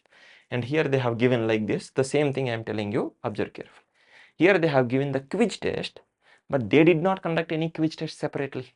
Please remember, they did not conduct any quiz test separately on this day. But what can you consider as a quiz test? Please remember, in the entire course, starting from the first day until this last day, in between this, our rope instructors are with us always. Always they are with us. Understood or not? Don't think that they will conduct a quiz only on this day. No. They can ask questions to you on any day. And one day what happened is, when we are at the base camp, the crevasse crossing and crevasse rescue, all these are there. No, we have finished it very early. We did the practice very early. And that day we had a huge time. And our instructor, what he did is, he called one by one. And he asked so many questions. And once finished, this fellow should come here. He or she should not go back there. And from that side, one is coming. After completion, they are coming here. In this way, he took this quiz in advance only. And in this way, at a different location, maybe during rockcraft, maybe during this icecraft, snowcraft, at any location, they can ask the questions. And that is part of the quiz test, and that is the part of evaluation only. That's what I am saying, that don't think that you will study for the last day. No. Every day, whatever is happening, whether it is a theory or practice or whatever it is, you should understand properly and be ready that your instructor may ask questions on that at any time. So please remember this. This is what happened. So that's why on that day separately, they did not conduct anything. And then feedback. And where did they conduct this one? At the base camp only. In the base camp, at the edges we have the tents, and in between we have the huge space. There itself, one behind the other, we sat in the rows. Okay, all the people, we sat there, and then they gave some feedback form. So it will be printed in both Hindi and English, and read it, and whatever is your opinion there, some options will be there. So accordingly, so you can give the feedback, and at the end also there is this space, and if you want to write something, you can write, whether it is a good, or if you want to write something so that they can improve from their side. Anything, don't worry, don't think that that feedback will affect your grade. You please write whatever you want to tell them, you just tell them, so that for the next coming batches they will try to improve. So there is a feedback, they will be taken. Once that feedback is taken, and then once they will collect it back, and then they will give you examination paper will be given. So it is a pen and paper based only. So that's why at least you should have the pen and write. Anyhow, lectures are going on, so you need to write that. So notebook, pen, these are compulsory. For the examination, they will give you the writing pad they will give you, and pen you need to carry. That's it, they are required. And you will be sitting there, and they will give you the question paper, and after the distribution of question papers, they will say that this much is the time. Please remember, from time to time this pattern may be variable. What we had, that I will tell you. Okay, this pattern may be variable, so please observe it accordingly. Time they may decide, and they will inform you everything, don't worry. And whatever the question paper we got, in that they gave some 15 true and false questions. 15 true and false questions back to back are there, and then for each one it is carrying 2 marks, so it is for total 30 marks. Clear? And after that there are some question and answers. There is no fixed number like this. They will give you some question, one question they will give you. Suppose I will give you some example. Write any 4 subjective hazards. Suppose this is the question. Write any 4 subjective hazards. For 4, they may give 2 marks or 4 marks, whatever it is, marks will be mentioned just beside that. And for that 4, it is not like we are writing board examination. Generally, we will start that there are the various types of hazards on the mountain. So mountain is so much dangerous. You should not start like this. You will not get that much space. There is a fixed space will be there. And since they asked 4, they will give numbers also, 1, 2, 3, 4. And there is a fixed space. Directly to the point, you need to write that this one, over. That question is completed. Below that there will be another question, number of how many marks, that will be mentioned, 1, 2, 3, 4 numbers. They themselves will give you numbers. In that space only, directly that point, that name you need to write. That's it. You don't need to write some stories there. So in this way, they will give you some time, and some questions will be like this, and only these are true and false. Remaining all questions are like this only, and these questions are from whatever the theory lectures that they taught us. So that's why you need to give full emphasis on those theory lectures also that will give us a knowledge, and that knowledge we can implement when we are doing the practice. So that's why, that's what I am saying, that better purchase that book, start studying from now itself, so this headache will be removed, so that there you can take some rest also, and happily you can do your practical, all the things you can do. Because once you are doing the practical, later on you will get sleep. In the entire day you will get the sleep, you will not get the time. And that too on this base camp, for a particular duration only they are providing electricity. And if you want to study more, again your head torch you need to use it, right? That's why head torch is useful then also. But anyhow, why to worry that much? Study in advance and go there. Whatever the time, whatever the electricity they are providing for a duration, particular duration, that is more than enough for you. So that's why, that's how you can manage with these things. So this is what the examination, and they are conducting for 100 marks, but ultimately they will take it for 50. That means whatever the score that you are getting, 50% of that only. Suppose I scored 80 marks, suppose I scored 80 marks, so they will take it as 40. So in this, whatever you are getting for 100, ultimately they want to calculate for 50. So half of this they will calculate for the final evaluation, and remaining 50 they will take it from the physical activity training and all the things. So finally they will combine all these things, and then rope knot test is also there. From that also they will get some score. In this way, finally they will add it, and then finally our grade will be decided. This is what the actual way in which it will be done. Okay, this is what about the written examination. So on the same day, after this written, this will not take more time, within 1 hour only it will be completed. Then you will be having navigation test. And this point listen very carefully, so that now you will understand why I am focusing more on the map reading. For the navigation test, what happens is, so that written test is individual, right? Anyhow we are sitting rope wise only, one by one we are sitting, that is done. And after that, for this navigation test they will call rope wise. Okay, and here what they did is, so since from one rope number 1 to 15 we are having 1 to 15, but what they did is they called all the rope leaders first, and then they made one lottery there, and we took those slips, and then we have opened it, and we got various numbers there. And please remember, for this test what they did is, not as per rope number, from this lottery we got the numbers, right? So as per those numbers, who is the first one, they will call that rope. Once that is over, second rope they will call. In this way, as per that lottery numbers they called rope numbers, ropes, corresponding ropes you need to go. And what will happen? Now ours is the rope number 13, but I think we got some number 8 or something, so we are in the 8th position. So we went there, we are all there. And then what they did is, actually what they did is, so what, this is what the proper sequence I am telling you. So you will be having individual test. That means in each rope, individually again there will be a test. So what they will do, they will call to a particular location. Please remember that is some restricted area. On that day, at that time, you should not go there. Okay, because there they are arranging some things, their examination is going on, so they will say that you should not come on this side. So that's why you will be on other side only. So we all went there.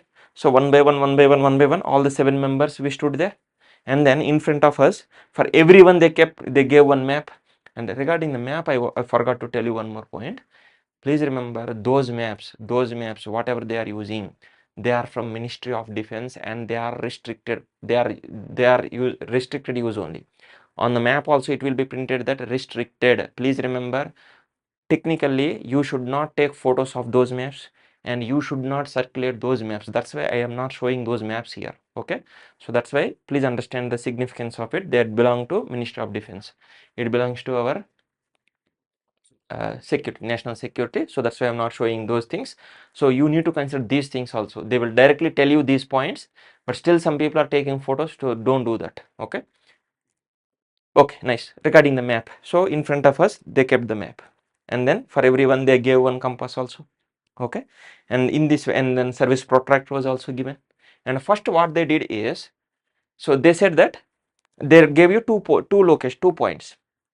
With respect to this point A, what is the angle, means degrees. With the help of the service protractor you need to take, at what degrees this point B is present. Please observe carefully, these questions are very important. That's why you need to know how to give these locations. With respect to point A, at what degrees this point B is present. Please remember, they will give you all the things. This is A, this is B, that only they will tell you. And then they will give the time, that suppose I am randomly, I forgot that exact time, they will tell you 30 seconds, suppose 30 seconds. So then they will tell you start, then you need to sit, and as using that service protractor you need to calculate that angle, and then you should be ready with your answer. You should be ready with the answer, write on your hand or somewhere, you just write, and once they say stop, you need to stop it. And then they will ask everyone, what is the answer, what is the answer for you, what is the answer for you, what is the answer for you. In this way they will ask, and you need to tell your answer. If it is correct, some score will be given. If it is wrong, so you will not get any score. Understood or not? In this way it will be done, and you are there in front of that map only. Okay, so in front of you map is there, and you are standing there only. Done. This one is completed. Next one, what they will do, in our rope actually we are 7 members, so they will bring some 7 chits, and they are folded, right? You cannot see that. Randomly you need to take one of it. Randomly you need to take one of it. So here what happened is, so out of this, once you are opening that, some members will get plotting, some members will get deplotting, some members will get finding their own position. Is it clear? In this way, everyone will not get all the 3, but one will get one will get one, like this they are getting like this. So in this way total 3 activities are there. We are 7 members. So I think plotting 2 members, deplotting 2 members, finding one position 3 members, suppose. In this way they got. Now what they will do is, those who got the plotting, right, these are the details, and ready, that time will not start. These are the things, you just write and stand, that's it. And those who got deplotting, these are the things, write these things. And those who are getting finding one position, for the finding one position they will not give anything. You need to tell your own position using the map, and you need to point that on the map, right? So that's it, these are the things. And when they say start, please remember, for plotting and deplotting, suppose they are giving, suppose 3 minutes, suppose 3 minutes they have given for each one. Okay, for plotting, suppose I got the plotting 3 minutes, suppose you are getting deplotting, suppose 3 minutes. But for finding one position it will take more time, so for them they will give 5 minutes time. So in this way, for all of them they will give start at once. So once they do say start, so with those values now you need to do, if it is plotting you need to do plotting, deplotting, do the plotting. And please remember, once our time 3 minutes is completed, they will say that for plotting, deplotting, stop. So we need to stop. And those who are doing finding one position, they will continue. And for them, once 5 minutes is over, they will say that for finding one position, stop. They need to stop it. So before that particular given time, you need to complete that activity. So that's why you should be very, very quick in doing all these things. It is not that whether you are able to do or not. The thing is whether you are able to do within that given time or not. And these are all personal, individual activities. So please remember this. So every member should know this. So in this way, we are doing these activities. Once this is done, once that is done, they will call every member and they will ask some questions, not many, just 1 or 2 questions they will ask with respect to map. They have asked questions with respect to map reading only. They have asked different types of questions to every individual. And with this, individual activity is completed. And once it is completed, now all the members will go to a different location. There some other instructors are there, and they will ask for this point-to-point march. And for the point-to-point march, what they will do is, for the entire rope, this is the rope activity, not individual, entire rope is there. They will tell you that write the coordinates for one point, write the coordinates for another point. In this way, coordinates only they will give you. And now what they will do is, they will give you a paper. Okay, on this paper, now what they will tell you is, take this paper. I gave you coordinate number 1 and coordinates for position 1, position 2. Go to one of this. Go to one position first, anyone, this one or this one. First to go to one position, and there will be one instructor sitting there and get the signature. And after completion of this, go to the other point, and there also get the signature of instructor, and then come back. So anyway you can go. You can go here first and then go here and come back, or else go here or here, whatever it is. Get the signature from both the points and then finally come back to this. And please remember, for this activity timing will be there. What is the timing? Once they have given you these coordinates and they have given you paper, they will say that your time starts now. And then what you need to do? First, using those coordinates on the map, you need to find the location where this point 1 is there, where the point 2 is there. And after this, what you need to do? Where are you at least? If you don't know where are you, so you need to do finding one position, position number 1, position number 2, where you are. and using the map, carry that map, carry that sorry, compass and all, compass, map, all the things you need to carry. With the help of these things, anyhow you have got the points, so use these map and compass and use that map, and then go to those locations, get the sign and come back. So already once they gave the points and they gave the paper, map and compass, they said your time starts now, right? From there onwards your time will start, and from there run. Please remember, try your best, because all the members do not have the same efficiency or the same capacity, right? But the thing is, all the rope members should go to this point, then only they will sign.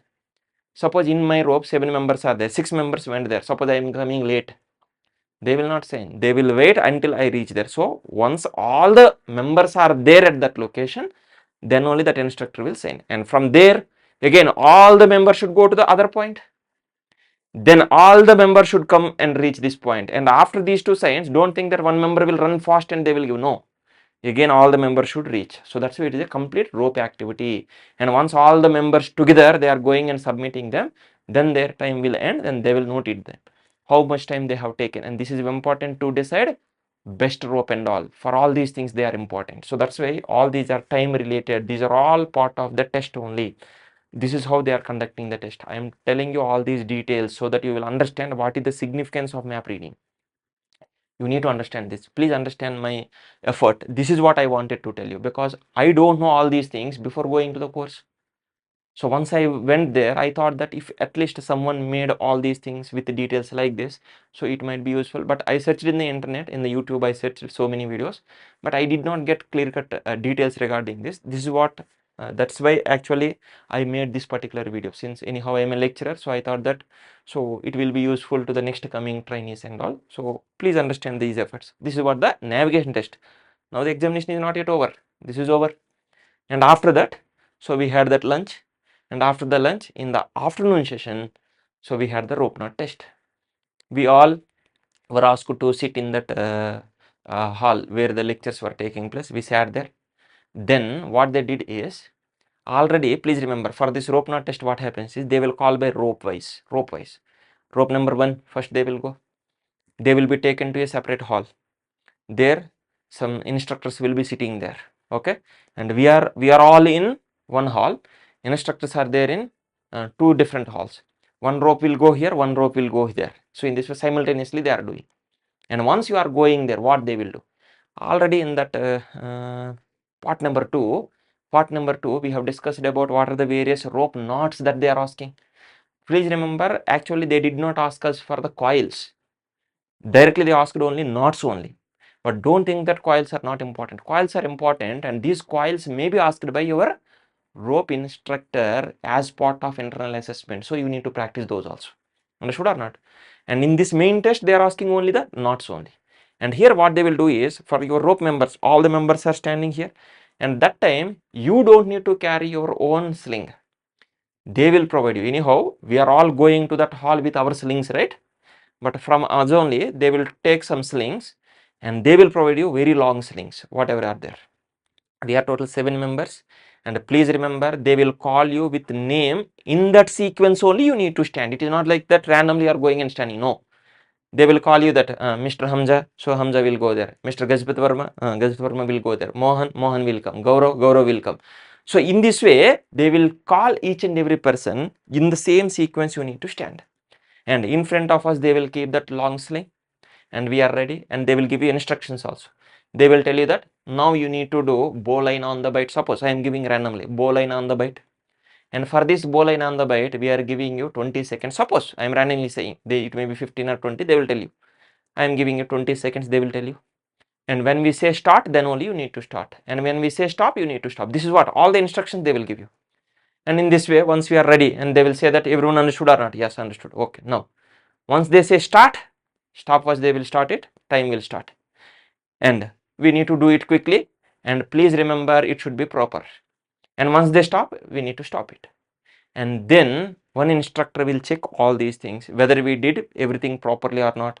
Is it very tight or is it very loose, or sometimes what happens is, after making some safety knot, only this much length of rope should be kept, But sometimes what happens, we will keep this much length, and in this way, so even though you made the knot properly, for these minor mistakes, they will remove 1 or 2 marks also.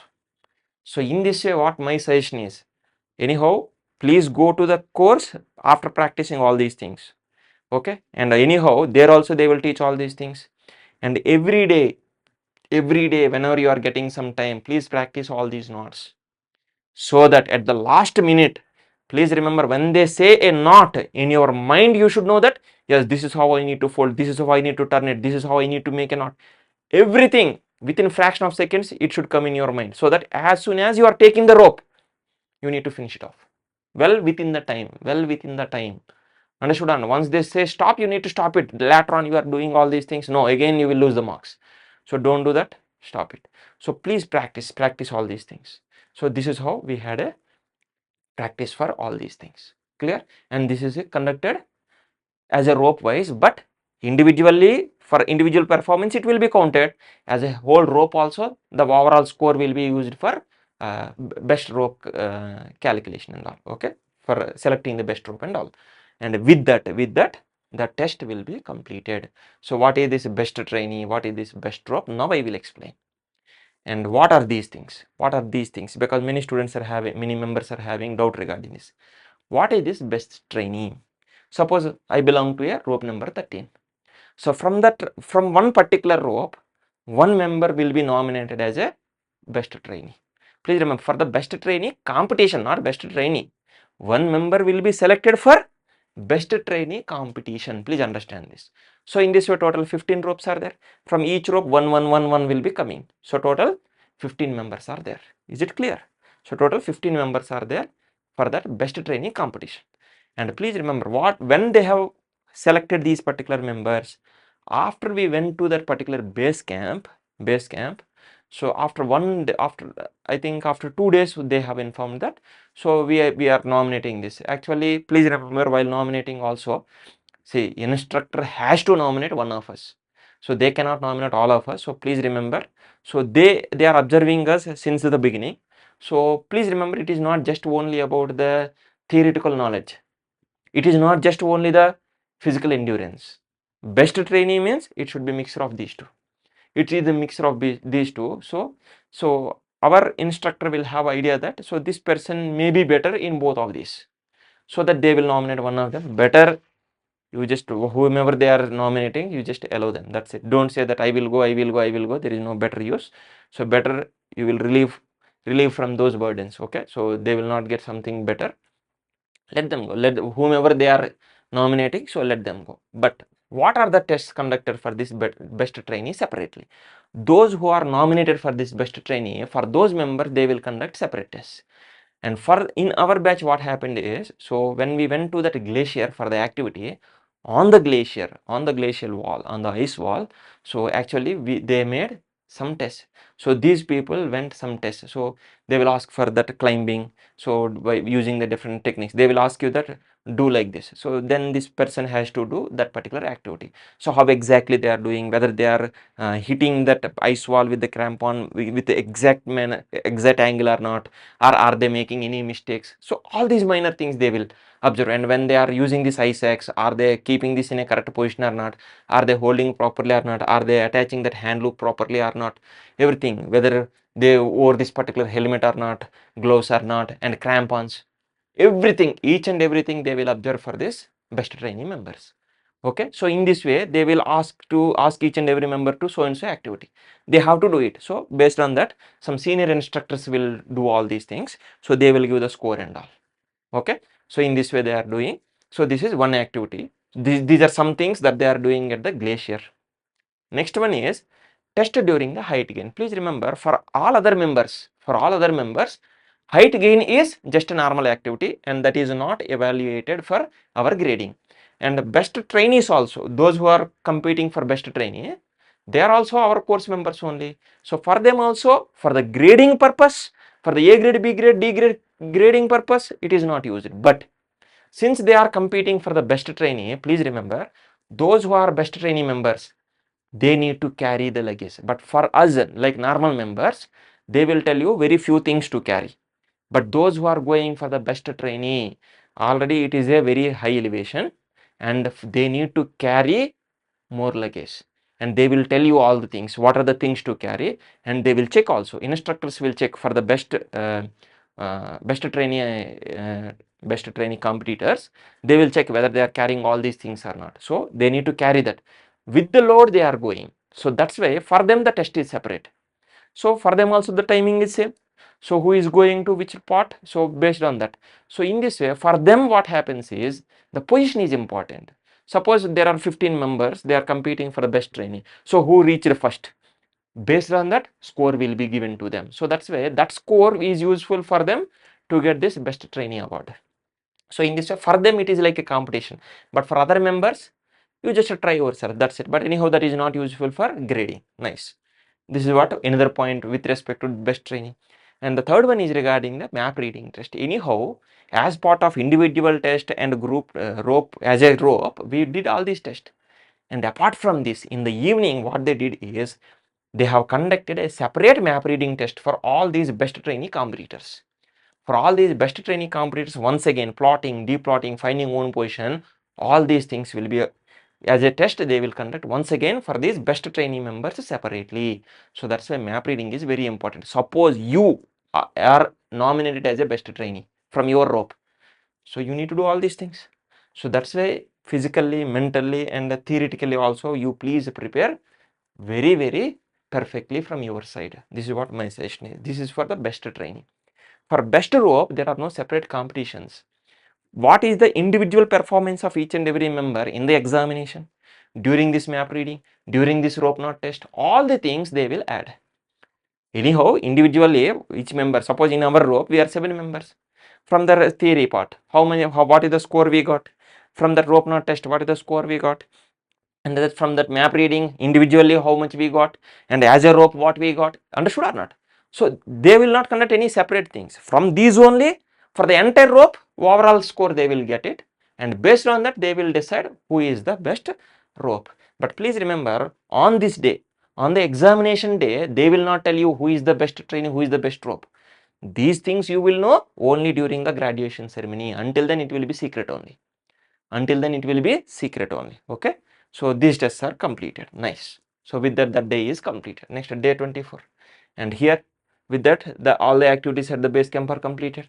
So we are cleaning the campsite and closing it, and then we are coming back. And please remember, some of you may have the doubt.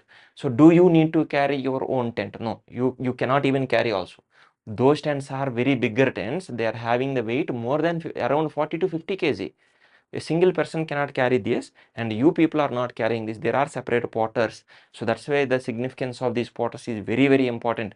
Potters are bringing all these equipment, some of the equipment. If at the last moment also, if you want to change, they are keeping that facility also at the base camp. Some equipment can be changed. Okay, so they are bringing those equipment, they are bringing these tents, they are bringing these food and all. Every day they are providing all the food. In the NIM campus, how they are providing, and much better than that they are providing at the base camp. And please remember, on an average, alternative day, on every alternative day, you are getting the mutton there. Yes or no? In the base camp. So all these things, we are very much thankful to the porters and those cooks and other supporting staff. And because of them only, we can successfully and happily and healthily we can complete our course. Okay. So these are some important members. And apart from this, that medical staff. Anyhow, regarding them, I will tell you separately. Okay, we are cleaning and closing the campsite, and we are taking our luggage back once again, and then we are going directly to Tala camp. We are not stopping at the Gujjar Hut. So from base camp we are going to the Gujjar Hut, and directly we are going there. We are not stopping. Directly we are going to the Tala camp. So if you are adding the total distance, approximately it is 14.5 kilometers, and you are covering in 6 hours. And this day you will be getting the hot lunch, because by afternoon you are reaching that Tela camp. So these cooks and all, they will go in advance. They will go in advance. Here they will provide us breakfast. Remember this, they will provide us breakfast here, and after we start here, they will start and they will reach there in advance, and they will make the food ready, and you will get the hot lunch at Tela camp. Understood or not? And here, this is one point. Next one is regarding advanced party and main party. Please remember, when we are climbing, when we are coming to the base camp, at that time all of us are coming in sequence. We are coming together. But when we are descending, we are divided into two groups, advance party and main party. Please remember, all these rope instructors are observing us, and some people are good at walking, yes or no, and some are walking little bit slowly. So now what happens is, rope instructors, what they will do is, from every rope, if entire rope is good, no problem, from every rope what they will do is, they will select some of the members in the advance party, and those members who are in the advance party, generally they may be sick, or they may have some health issue, or they may be moving very slowly, so that they will be coming under this advance party, and remaining members will be under the main party. And now you just observe it, this is the schedule, right? Trek to Tela camp. Tela camp, actually as per schedule it is starting at 8 o'clock. So who will start at 8 o'clock? Main party will start at 8 o'clock. Means those who are able to walk better, so they are starting at 8 o'clock. But those who are moving slowly, they will start in advance, generally 1 hour in advance. So here we have started at 8 o'clock. In the main party I came here, so I have started at 8 o'clock. But those who are in the advance party, they have started at 7 o'clock. So they are going 1 hour in advance, so that since they are going slowly, so they are coming slowly. Okay, so in this way they have gone a little bit early, and we have started at as per the schedule we have started, and these people have started in advance. Okay, and we have started, and at one point, so after some, I think around after 3 hours, we have overtaken them, and we have gone to the Tela camp in advance. It's okay, no problem. So but please remember here, here I wanted to tell you one point. Those who are in the advance party, they will be in the advance party only, that's it. But those who are in the main party, if you feel that you want to go in advance, so you can inform the rope instructors, and so that they will change your name, so that they will keep your name in advance party. And finally, once the list is fixed, those who are going in advance party, those names which are in the advance party, they should go in advance party only. At the last minute, you cannot say that I will not go. No, you should go in advance party only. Those names which are in the main party, they should go in main party only. At the last minute, you cannot change anything. So in the previous day only, if you want to make changes, you just make the changes. Is it clear? And next thing is, for us what happened is, so this main party, after few hours, we have overtaken this advance party, and we went this one. And when they are overtaking, please remember, some members may be thinking that this advance party is going very slowly, so I want to jump to main party. No, jumping is not allowed. Please understand this one. This movement is not allowed. Please remember, because when the advance party is going, they will count how many people are going there, and without informing anybody, from this one if you are coming to this one, and ultimately they will think that someone is missing. So don't do this type of mistakes. Don't do this type of mistakes. So that's why please decide in advance. And if you are in advance party, you should come with advance party only. If you are in main party, you should come with main party only. And don't do this type of mistakes. Okay. This is what about this particular one. And once we reached that particular Tela camp, so once again we have established those tents and all. So there we had our lunch, and then evening tea will be there, and in the evening there is a campfire is there, and there are some songs. Some people sang some songs, and some people had made this dance and danced and all these things. So they did all these things, and you can enjoy there. Anyhow, that day you will not have any further activities, but this is what important. But when you are climbing down, please remember, so you will be having more pressure on the knees and ankles and all. So please be careful. There is a huge chance that you can slip and you can fall down, because the slopes are too dangerous, okay. That's why don't means what I wanted to say is, don't over predict yourself. You don't say that. That's called overconfidence. Okay, overconfidence is not good for you. Some people, mainly those who are from the mountain regions, they have a habit like this. So those people are jumping here and there, and some people have fallen down, and during this time also they got injury. So that's why course is completed, go safely, yes or no. So don't get any injuries. This is what the ultimate point we need to remember. So here we had the camp fun, and with that the day is completed, and next day again we have moved to the road head. We need to go there, and here also there is a main and advance party. So advance party has started, I think, half an hour advance than this main party. So as per the time we have started, so this time this is complete down only. Okay, you can go very quickly, but going quickly means there is a more danger. Okay, so you should be very much careful. So in 3 hours we have approximately, not 3 hours, I think in 2.5 hours only we have reached there, main party, and even advanced party also with 15 minutes delay, so they also reached there. And once we move to that Bukki road head, and then we move to the NIM by bus, NIM by bus itself. By afternoon we went there, and in the NIM we had our lunch. Okay, and in the evening session, in the evening session we had maintenance of equipment. What they will do in this maintenance of equipment? Please remember, in the mountain we used all these clothes, sleeping bag and all, right? So in that pine bowl area, so we are having huge space, and there you need to keep all these equipment and you need to dry them. You need to dry them for 1 to 2 hours, and you need to stay there. And please be careful, because if equipment is lost you need to pay the money. Please remember this. So that is what the equipment maintenance. And in the evening, once again there is a visit to the bus. I already told you, visit to the bus, and here you don't need to purchase anything. So in the market, if you want to buy something, you can buy something. If you want to eat something, eat something. But in the beginning there is a visit to market, right? There my suggestion is, don't try to eat something from outside. If you get any health issues like loose motions or something, unnecessarily your course will be affected. But here anyhow it came to the end, right? So you can go out and eat whatever you want. And here there is a temple also, Kashi Vishwanath temple is there. So those who believe in this one, so you can go and have some visit to this temple also. Okay, nice. So in the market also there are so many things that are available. You can simply roam there, or if you want to purchase something, if you want to eat something, you can do this. This is what. And again, please remember, how many people they are going to the market by bus? Exactly that number. Those people should come back by bus only. Don't come on your own. Please remember these things. Okay, next one. After that, so in the next day yoga or pranayam. So here what happened is, it is not that in the morning directly you will be taken to the pine bowl for yoga. No, first you are assembling at the ground for the physical training, right? So there you are going there, and then that day they are asking for the speed running. Please remember, so that's why physically also you should be little bit strong.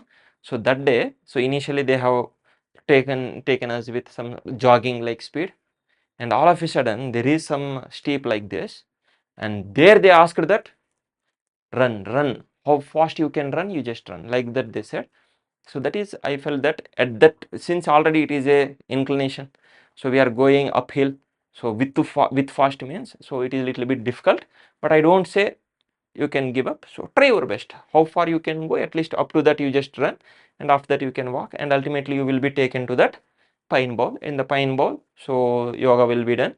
And please remember, at that time, so they asked one of the trainees to lead that particular yoga session. So one of our member, his name is Prashant.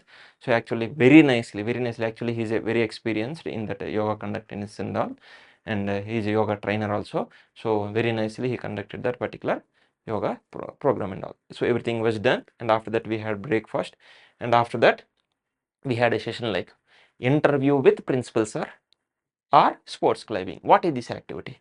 So actually what happens is, some ropes they will go to the principal sir for interview.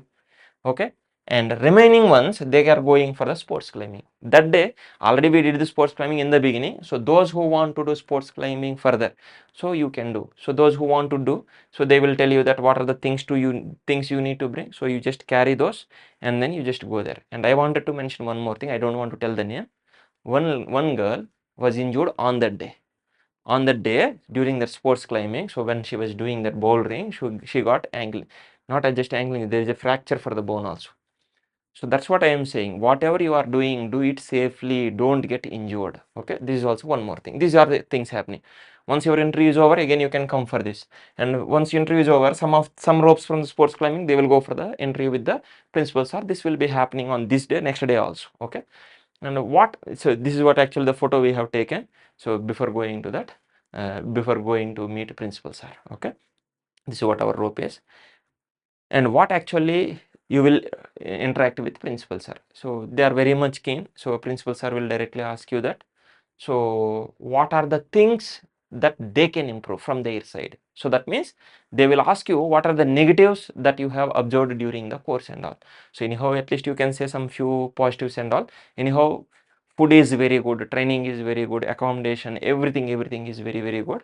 So you can happily enjoy that. But still, if you face some problem, so we said that we said that some people said that, so majority of the course is conducted in Hindi only, but at least if they can interact more in English, so it will be much useful. So in this way, some people said like this, some people said something else.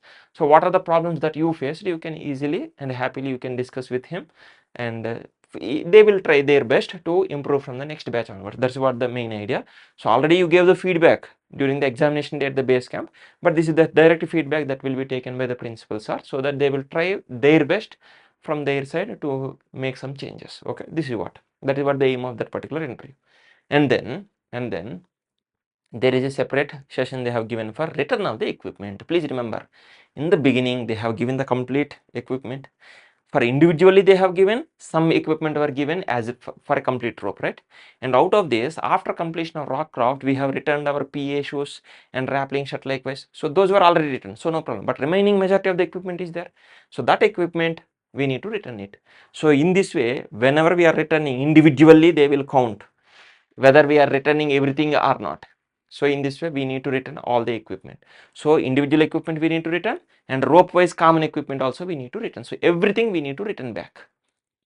But what happens if some equipment is lost? So you lost some equipment, so they will charge some money for this one. Okay, definitely in my opinion that amount will be more than the MRP, because see, anyhow MRP will be charged, right? But apart from that, because of our negligence, they will charge something extra. Okay, that point also they will tell you in advance. So you need to pay the money, then only you will get the clearance. Okay, and then once again there is a medical inspection. So whether we are fine or not, because we came from the base camp, right? Once again there is a medical inspection. And then in the evening session we had some cultural activities. Practice was happened because next day is November 14. So that is actually the inauguration day for the NIM, Nehru Institute of Mountaineering. So with respect to that, we had some cultural activities, but on this day, or on the original day, that was not happened, because actually I told you in the beginning, in the part 1 I told you the auditorium was under construction. Okay, so it was under not construction, under renovation. So that's why, so ultimately that program was cancelled. Okay, that. So on this particular day, this day is very important. So here they have given something.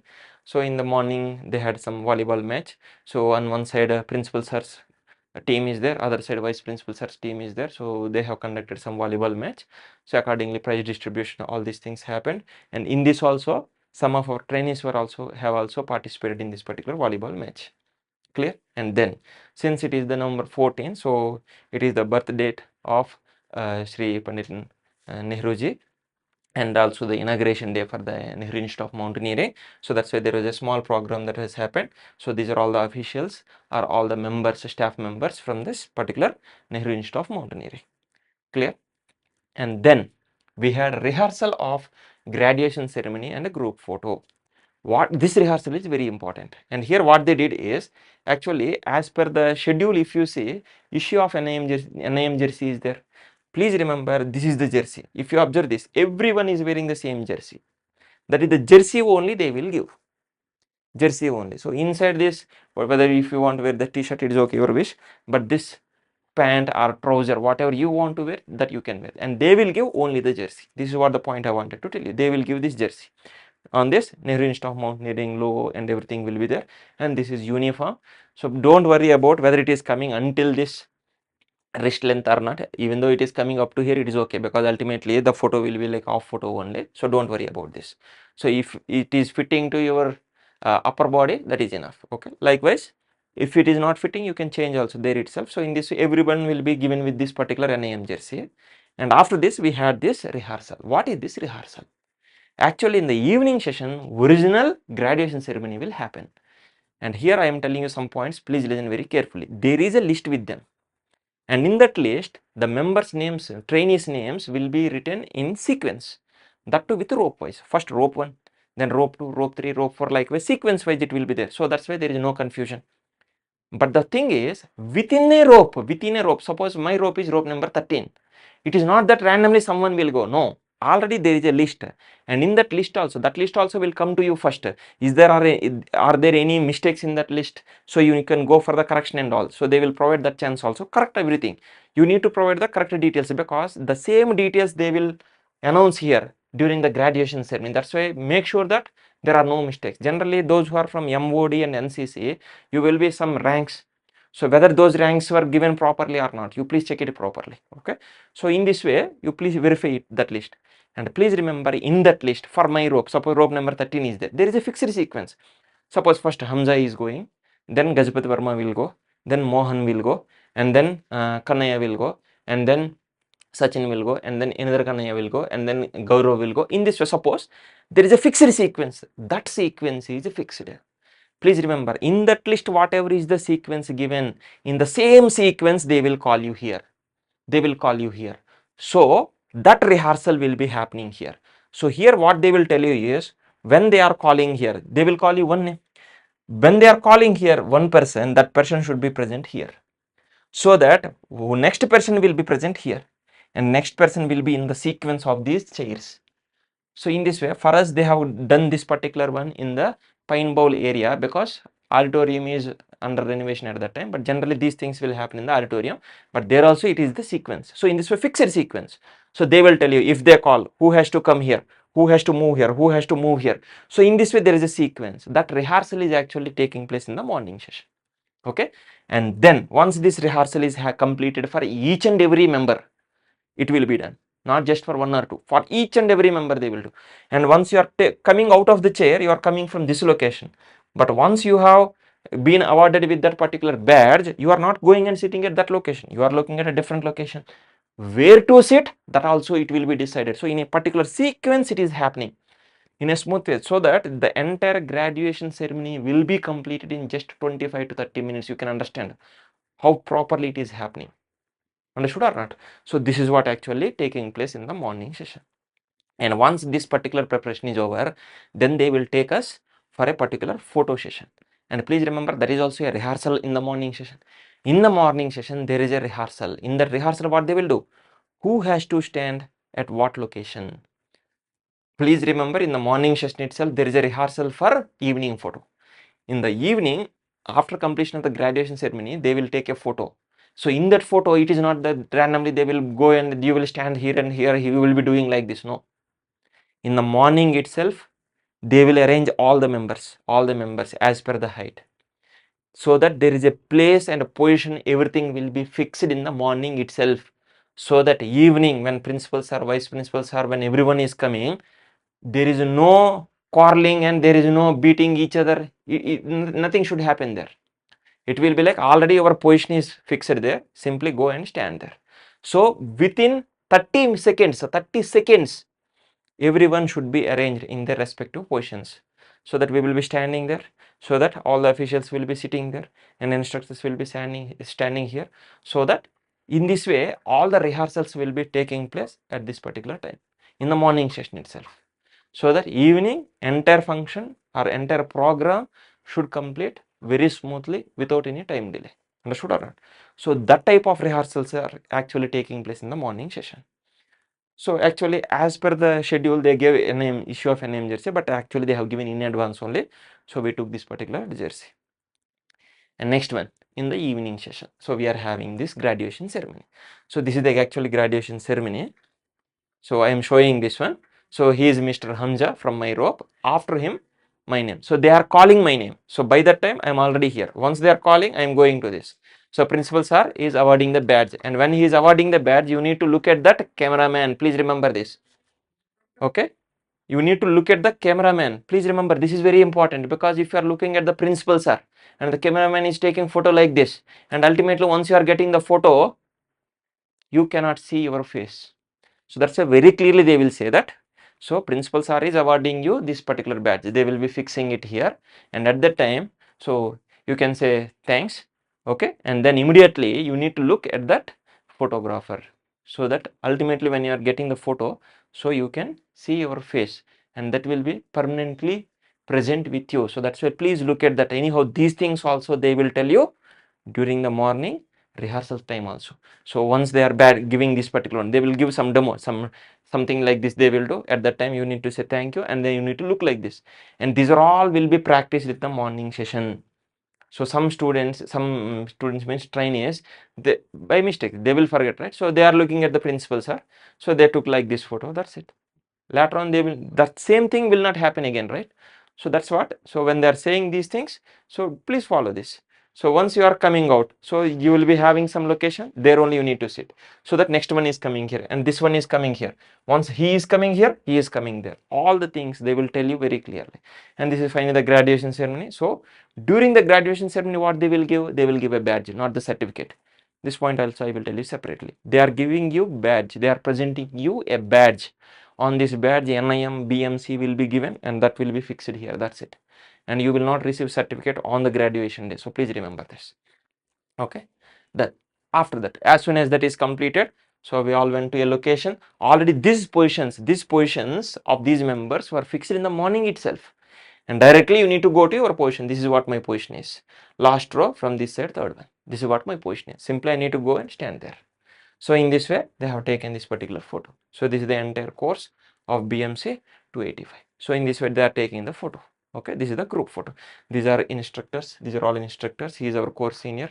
These are all our members. Okay, this is what. And then here they have kept this one. And then we took some photos like this. So some random photos with this is what our rope.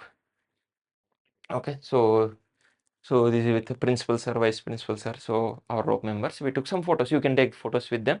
So they are very friendly. So it is not friendly that don't disrespect them. So you can simply stand there. So you can take the photos. Okay. So in this way, this is what in general. So now you need to remember about the best trainee award when they are giving this. Once they are individually calling each and every person and they are awarding this particular badge, once that particular one is completed, then they are calling for the best trainees. So who are the best trainees? So best trainees, so Mr. Carlo from Italy and also Sridhar sir. Okay, so he is from Ministry of the Defense and these two were awarded with the best trainee award. So these two were awarded best trainees. Okay, next one. After this, these are the rope number 3. So rope number 3 was awarded with the best rope. So these are what? He is the instructor of best rope number 3, best rope instructor. Okay, so in this way they will be giving some awards to this best trainee and the best rope. And these, who is the best rope, who is the best trainee, these names we will know only during the graduation ceremony. In the morning rehearsal time also we will not know. In the rehearsal time randomly they will call someone, that's it, for the rehearsal purpose. But originally you will know the who are those things. That thing you will know only in the afternoon session only, in the during the original graduation ceremony only. Okay, next one. And when we discussed about this one in the video number 2, so there is a particular session called as hypothermia, demo on hypothermia. Please remember, for the demo on hypothermia, 2 members have volunteered. Who are those? One is Mr. Gautam and second one is Mr. Kanaya. Okay, these are the 2 people who have volunteered. And what they did is, since they have volunteered for this, so they have given a special memento from NIM side. So this is what the memento is. This is what the memento that they have received. Okay, this is the memento that they have received. Clear? He is Mr. Kanaya, and for majority of the time he acted as rope leader for our rope number 13. Okay, these are some things that are happening during the graduation ceremony. Next one, after that it will be followed by the tea and snacks, and there you can take photos with so many people, and that is the last time. Please remember, next day you are leaving, right? And then actually we don't have these cultural activities because that auditorium is under renovation, and anyhow there that place is not that much good for conducting these activities, and these may get injured because of that. So that's why they have cancelled it. It's okay, but for remaining all the sessions, definitely now it is ready, so you will be having all these activities, cultural activities, and everything will be there. And then NIM establishment day is the November 14. So since that day is also November 14, so for that purpose also they are actually originally they are arranging some cultural activities, some from the trainees, some from the NIM staff. So they are actually doing originally, but here for our batch only specifically. So since it is under renovation, these things were cancelled. Clear? And then finally we are returning our NIM jersey. Already in the morning we got it, no? That jersey we need to return it. Clear? And then you can take the photos. He's our rope instructor, Surya sir, and these are other instructors, senior instructors, all these are there. So in this way, whomever with you want. And that too, that time what happened is actually these instructors, they had some meeting with the principal sir immediately after this, and after that meeting, so they went like that only. So that's why we did not get a chance to meet all these instructors at that last time. So whoever is available at that time, we took some of the photos like this. Okay, and this is our rope number 13 with our instructor Surya sir. Okay, so in this way took the photos, and then we had dinner and all. Then next day is the last day you are leaving there. So here you just observe it, we are having just morning tea at 5 o'clock, and at 6:30 we are leaving the institute. So everyone should leave the institute, and they will drop us at Uttarkashi bus stand.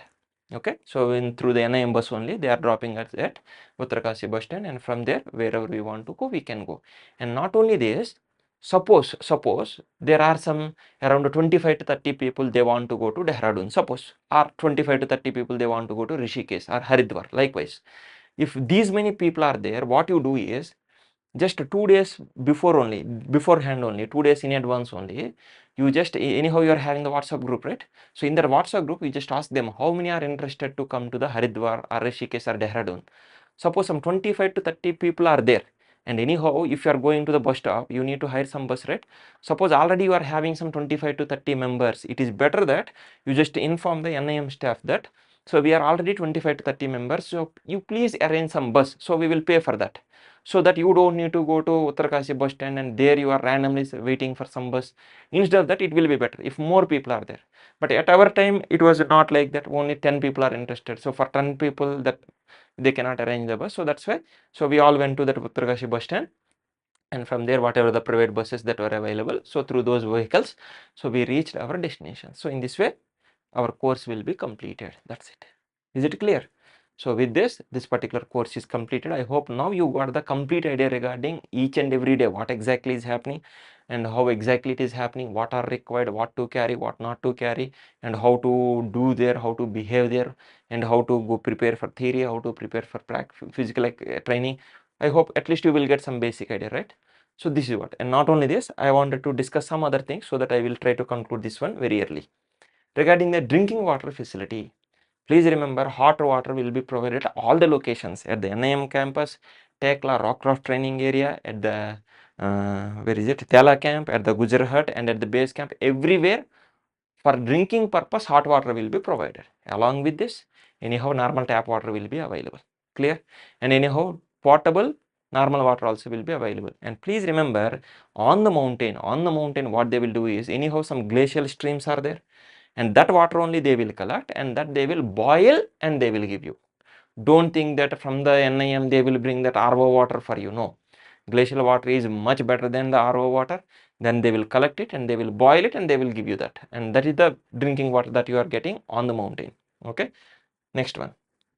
And along with this, some soup and some juices will be provided from time to time, and anyhow tea will be there, all these things will be there, and anyhow breakfast, lunch, dinner will be there.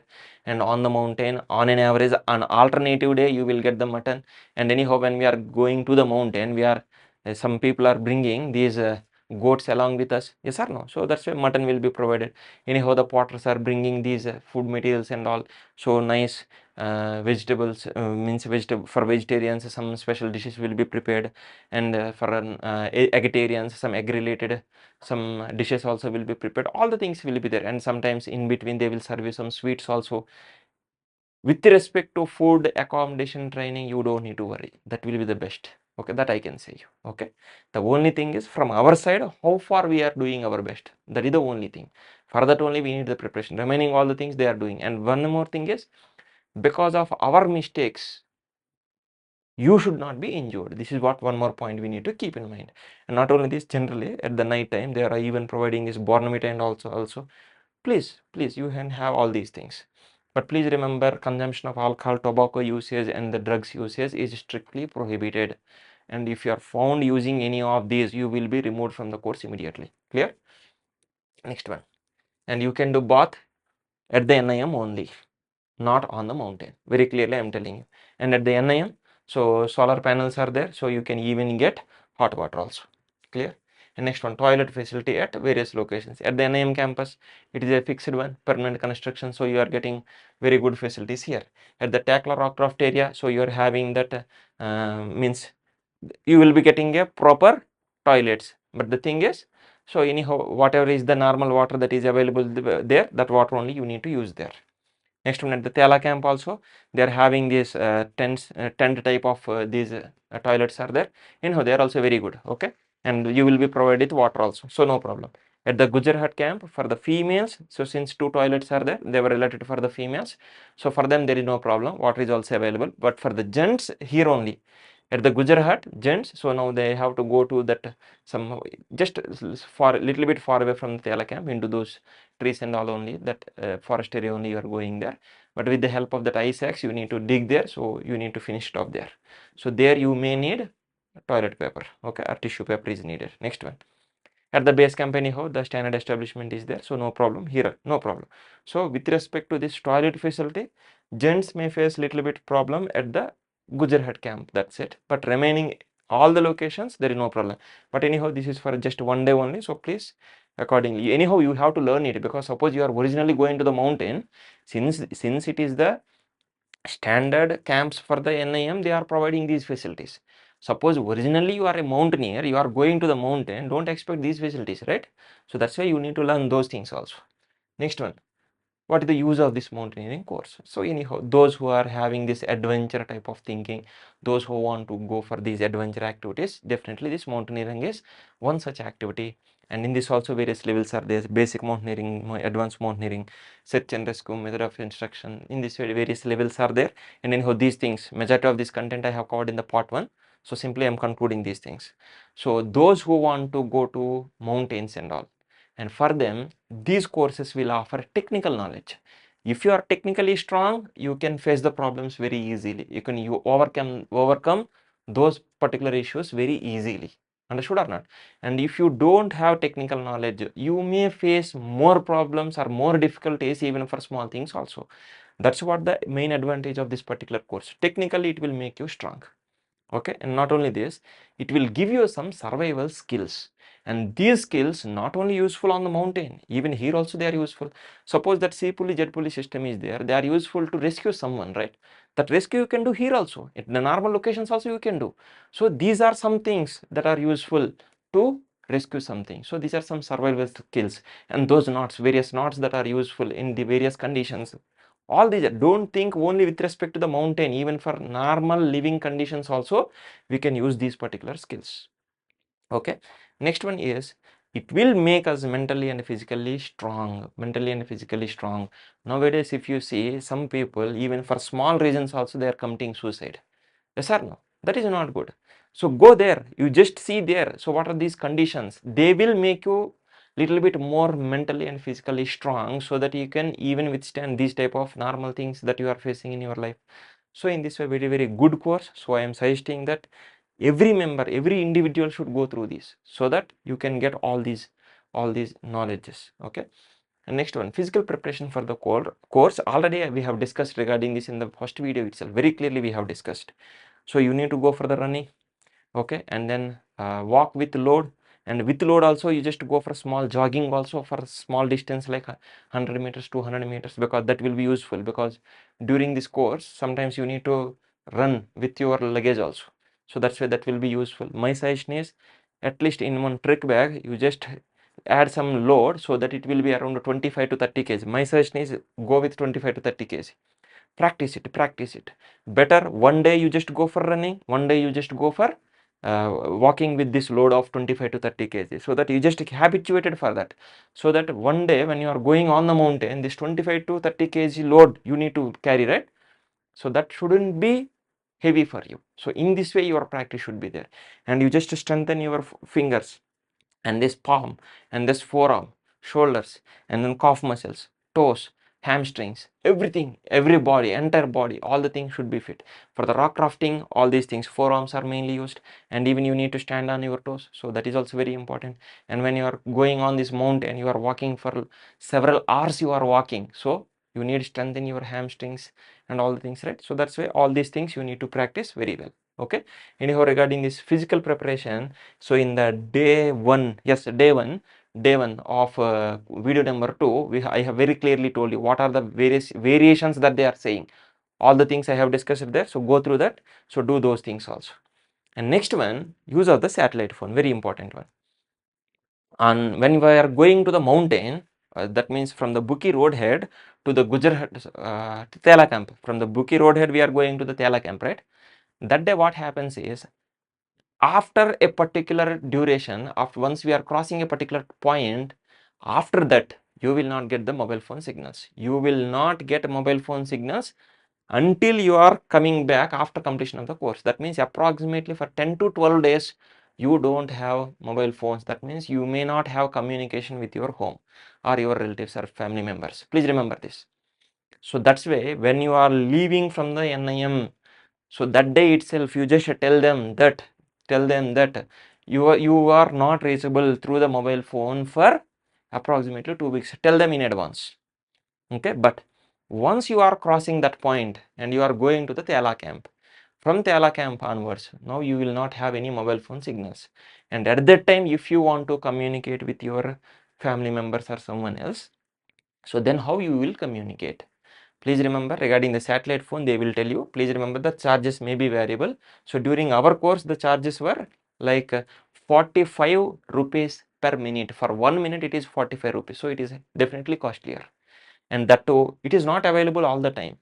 So in the morning time and evening time, you are having some particular course, right? So generally during that evening, generally after the dinner, they will give you some time period like 7:30 to 8:30. Suppose they are saying, when whatever the time they are saying, during that time only you need to go there. That means definitely there is a line there because many people are going there. But please remember, here for 1 minute it is 45 rupees for during our time.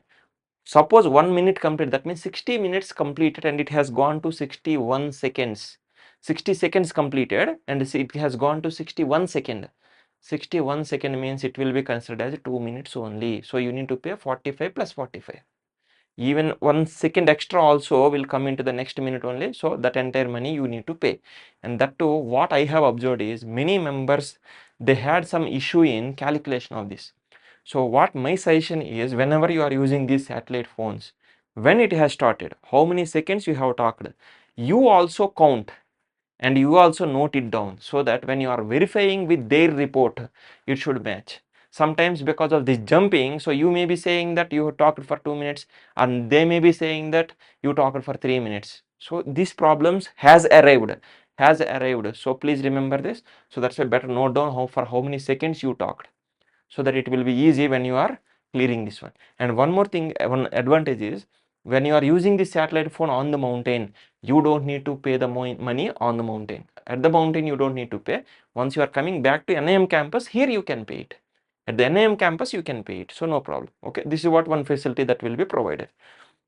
Next, one more doubt to some of the members is use of the trekking pole during this particular activity. Can you use? Suggestion is, try your best to not to use. Even though you use, there is no problem. Don't think that it will affect your grading. You can use it, but the better thing is try to walk or try to do these particular things and all without using the trick pole. But if you still use, no problem at all, 100% you can use, no problem, it will not affect your grading. And next one is facility to wash the clothes. Is there any facility? Please remember, from the NIM side, means as part of the course, there is no facility here. If you want to wash, you can wash on your own. So you can purchase the detergent powder and all, and then you can wash on your own. But in the NIM campus, there is a separate facility for this washing the clothes. So for the laundry, if you are giving, so they will charge on the charge basis. Yes, there is a facility. There is a facility on charge basis. So you can give them and you just pay them. So they will wash it and they will give you back. It will be like that. But if you want to wash on your own, so then you need to use the detergent powder and you can soak it in the bucket and then you can wash it and dry it. You can dry it. So there will be some strings that will be hanged there for drying of the cloth. So you can happily use those things. No problem. Okay, this is what. And next one, what are available at souvenir shop? There is a souvenir shop. In the souvenir shop, so those different types of track pants will be there. Some clothes will be available along some, and the mementos will be available. Whatever the mementos, that best trainee and for that for volunteering, that hypothermia they have given, no? Those are also available in the souvenir shop. You can purchase them, no problem. You can purchase them. Okay, so those are also available. Likewise, so many souvenirs are available. Along with that, most important one is that book. They are calling this one as a Prissy book. So this is about the entire course. For the mountaineering course, my suggestion is please purchase it, whether it in English medium or Hindi medium, whatever is comfortable for you. That book you can purchase it and use it. And better purchase it online. How to purchase it from online? Already in the part 1 video I have explained it. So go through that site, you can order it online, and if you still have any doubt, there is a contact number they have given in that site. You just call them first and then place the order, no problem. So you can get it and start reading it in advance, and they have given all these names, techniques and everything for regarding each and everything in the internet. You just start searching it. At least do this 2 months before going to this particular course, so that you will be 100% happily completing that course in the institute. Okay, this is what my suggestion is. And there is a cafe at NIM campus also. There you can, anyhow they are providing, NIM is providing tea, breakfast, lunch, dinner, all these things, and even they are providing dry ration also. In the dry ration they are giving the biscuits, chocolates, protein bars, and then wafers, and then badam, cashew, all the things they are giving, right? So they are giving. But apart from this, if you want to eat something else, there is a cafe that is available in the NIM. There you can order, you can pay, and you can eat those. And please remember, if you want to get some soap, toothpaste, likewise, you can request these people. If they have, they will sell, or else they can get from the local market and they can give you also. But they may charge some amount. So accordingly, at least they are providing some facility if you forget something. That's why better don't forget anything. Carry everything from the home only.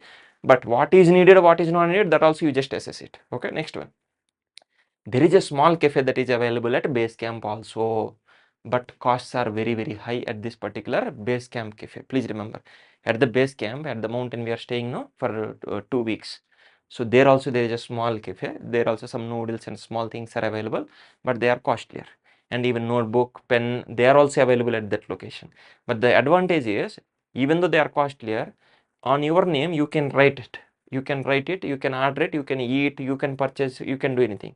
But once you are coming to the NIM campus, then you need to pay the money. Please remember this.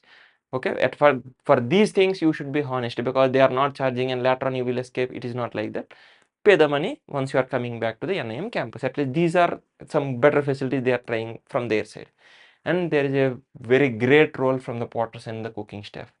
With respect to porters, for every day they are bringing some food items and some things from the NIM to this particular base camp. So and also they are carrying all these tents and all the required things they are bringing. So that's why we are very much thankful to the porters. And also cooking staff, early in the morning at around 2 to 3 o'clock they are waking up.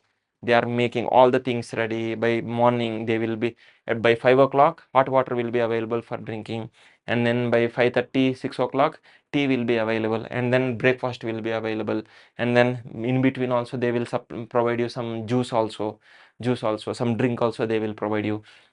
And as soon as we are coming back from that training area for the lunch, so lunch will be provided. So again evening, again once again tea will be available, and the night dinner will be available, bornvita will be available. In this way, from the morning 2 to 3 o'clock, from there and from then onwards until night 10 o'clock, they are continuously working. And we need, I am especially thanking these people, and because of them, so we are happy, we are very much happy. Okay, so in this way I want to thank entire staff of NIM, principals are, vice principals are, administrative staff, and medical staff specifically. Okay, medical staff, and also these porters, cooking staff, and all other administrative staff, and instructors, everyone from the NIM. I want to thank them once again. Okay, next one regarding the grading. Once all this is done, so anyhow we left to our home, and then now we are having some doubt regarding the grading. Here, this is the certificate, and I have made it here zoom. I don't know whether you can see or not. Anyhow, I'll read it. Grading. D grade. D grade is the distinction. Don't think that it is something like fail. D grade is the distinction. Those who are getting 85% and above will only get the D grade. So it is not easy to get the D grade. Okay, next one. A grade, 70% to 84%. So they will get A grade. Next, B grade is from 60% to 69%. C grade is 40% to 59%. And if it is less than that, so U is below 40%. So this is how the grading system is there. And please remember, those who want to go for advanced mountaineering course, AMC, they should get at least A grade. At least A grade means you can get D grade or A grade. Any of these two grades are okay. This is what about the grading system. This is what about the grading system that they are saying. Clear? And please remember, during the graduation day, you are getting only the badge. You are not getting the certificate. That I will tell you separately. Don't worry. how you will get this. For grading criteria, definitely the written examination that day, whatever the exams they have conducted, rope test and that map reading test, written examination, and the practical training during the entire course, how exactly we perform the training, all these things will affect our grading. Understood? And now please remember, this is very, very important. Whatever the grade that is given by your rope instructor, that is final. Once again, I am telling you, whatever the grade that is awarded by your rope instructor, whatever is suggested by your rope instructor, that is final. So once in your certificate, if the grade is printed like this, A for alpha they are giving. So if it is printed like this, that is final. Under any circumstances it cannot be changed. Suppose you have got B or C grade and you are asking for re-evaluation. There is no concept of re-evaluation. Once the grade is awarded to you, that is final, and that will be given by your rope instructor. So that's why please remember, from the first day onwards until the last day, rope instructor is with you, they are observing you, and that's why they will award the grade. So that's why please remember this. Next one, what is presented during the graduation ceremony? So during the graduation ceremony, so you are getting a badge. That's it. You are not getting the certificate. Then how you will receive your certificate? You will receive the certificate through the post only. Through the post only. So please remember, immediately next day you will not get this. Maybe after 1 month to 2 months duration. It will take some 1 month to 2 months duration. So then one day in your registered mobile number, you will receive a message. So from the India Post, I have received this particular message on 21st December. But when was our course completed? On 15th November, the course was completed. On 21st December, I received the message. And that too here also, it is not compulsory that everyone receive message on the single day. No. So in a duration of some 10 to 15 days, suppose one has received on one day, some may receive the message on next day, next day, next day. Likewise, you may receive the message. So once this particular certificate is booked for the posting, so now you will receive the message from the India Post, and you will get the tracking number also. I have hidden this particular one. So you will get some particular tracking number. So this tracking number, you can search it in the India Post. So you can get the particular status, so up to where it has received and when it will receive your home. So tentatively you will know this. So once you receive this particular certificate, so this will be the certificate. Okay, in this certificate they have mentioned the course number, name also, Aadhaar number. I have deliberately masked it. Aadhaar number, address also they have mentioned, and duration. So during what duration? So here I have completed it in, I did this one in 19 October to 15 November 2024, and it is sponsored by, if you are from Ministry of Defense, then it will be like Ministry of Defense. If you are from NCC, it will be like NCC. If other than this, it will be private. So sponsored by private. Clear? And here general remarks, here they have mentioned some information regarding me. So how I appear like this, and what is my exact how I performed all these rock craft, snowcraft and icecraft, all these things they have given. And here they mentioned, so reached an altitude of 15,100 feet with the course during the hurrah top height gain. So I went up to this particular one. So that one also they have mentioned here. So in this way, finally they are giving this particular grade also. Here they mentioned that award recommended for attending advanced mountaineering course. So since I got A, so I was recommended for this particular one. So if I want to go for advanced mountaineering course, I can apply. This is what the meaning is. So those who got B, C or U, for them this will not be there. This will not be printed. Okay, so please, this is how they are mentioning. So signatures also deliberately I have masked it. So this is what the certificate I got. Okay, next one. This one we have completed, this also we have completed. Next one, best training, best rope. What are the tests they are conducting? So how they are giving, everything I have mentioned here regarding this one. Okay, medical facility during the entire course. Please remember, medical staff will be with you always. Always means not at the campsites. Even though if you are going for a particular training activity, a particular location, medical staff are also coming along with you. Please remember this one. This is very important. Even medical staff are also coming along with you at every location. When you are going to Hygiene or to the Glacier or to the Tekla rock climbing area, wherever you go, medical staff will be there with you. Okay, and medical officer will be always present at that particular camp locations, and sometimes medical officers are also coming to that particular training areas also. So that's why we are very, very thankful to these particular medical officers and the corresponding staff also. Okay, next one. So this is what in general I made one thing. So that's what this is the NIM campus that is located at 4,300 feet, and from there For the rockcraft training, we are going to the Tekla, so it is approximately 8 to 9 kilometers. Tekla is located at 4,690 feet elevation. And then when we are going to the mountain from the NIM, by bus we are going to the Bhuki, it is approximately 40 kilometers, and the duration it is taking 1.5 hours duration, and later on there we are spending some 20 minutes to half an hour there. And then Bhuki is approximately located at the elevation of 2,126 feet elevation. And from there by walk, from here onwards it is by walk only. By walk we are going to the Tela camp. It is located at it is having it is at a distance of 8 kilometers, and Tela camp is located at a height of elevation of 8,200 feet. From there 12 kilometers we are going, and we are reaching this Gujjar Hut. Okay, and here Gujjar Hut is located at 11,150 feet, and from there we are going to the base camp, and it is 2.5 kilometer distance. Base camp is located at 12,300 feet. For regularly for the glacier training area, we are going to the height of 13,500 approximate elevation I am saying here. And one day we went to the advanced base camp, right, that is located at 13,500 feet. And one day we went to this height gain, there the highest is 15,300 feet. So these are the various things. So approximate distances and the elevations I have given, and how much time it is taking exactly. So already in that particular list, daily wise list I have shown. So there I have mentioned. So you can go through that. And during this particular course, we are going through a particular valley, and our campsite is surrounded by some particular mountains. And Dhar means, it is in English, or in the technical word it is called as the ridge. So there are some names. Better please remember these names also. Definitely spellings with these names also I am telling you. Once you are going there, they will tell you all the things. You need to remember. Sometimes instructors, they will deliberately ask you, what is this one, what is this one, what is this one, and where exactly, in which valley we are there. Like this also they will ask. So remember this. It is Dingad Valley, and the glacier is Dokrani Glacier or Dokrani Bamak. In the local language they call it as Bamak.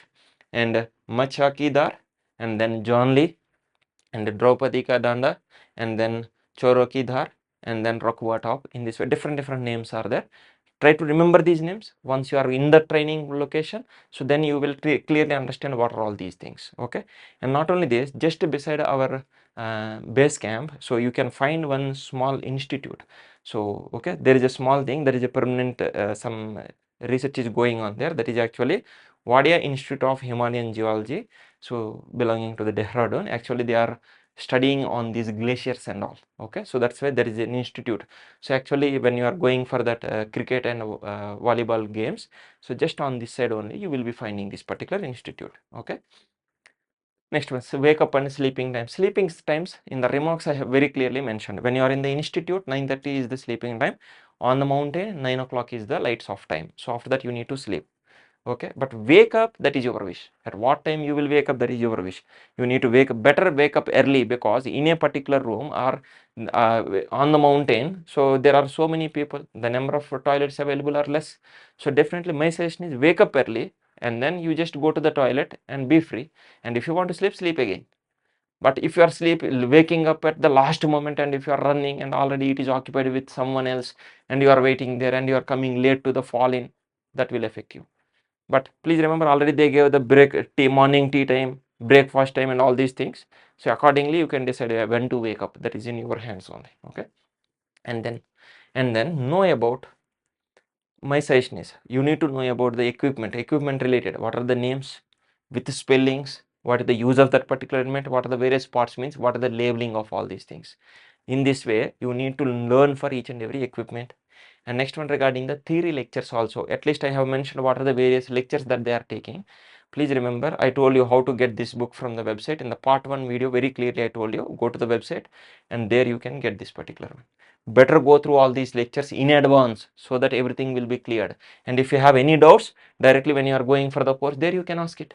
It will be easy, because there are so many names you need to remember. At that time, within the course, if you want to do it, for many of the people it is highly difficult. So that's why do it in advance. And regarding the, with respect to crampons, when we are actually doing the activity on the ice, so how to, when to use the 2 points, 4 points, and actually 10 points, 12 points crampons are there. What are these 10-point crampons, 12-point crampons? And when we are using the 4-point technique, 2-point technique, so in what locations, how exactly we need to do, these are all some things are there. better try to get the knowledge regarding these things from the internet, okay? Or else here also they will give, in the book also they give some information. So by remaining things you can get from the internet also, okay? And this book you can get from this website. Regarding this already I mentioned in the part 1 video.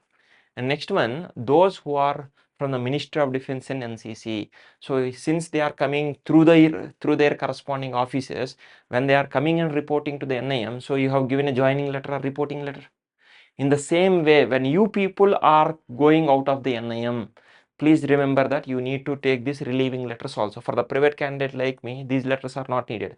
But those who are from Ministry of Defense and NCC, please, you need to get these particular letters. Then only you will be reporting again to your corresponding offices. Yes or no? So please remember this. Next one, regarding the things to carry, already in the part 1 we have very clearly gone through this particular list in the download section, right? So in the download section, anyhow, once again I will show you this.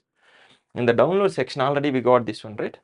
So here if you are typing this NIM Uttarkashi, so click on this one, and here you are getting here under the downloads, now you are getting this, right?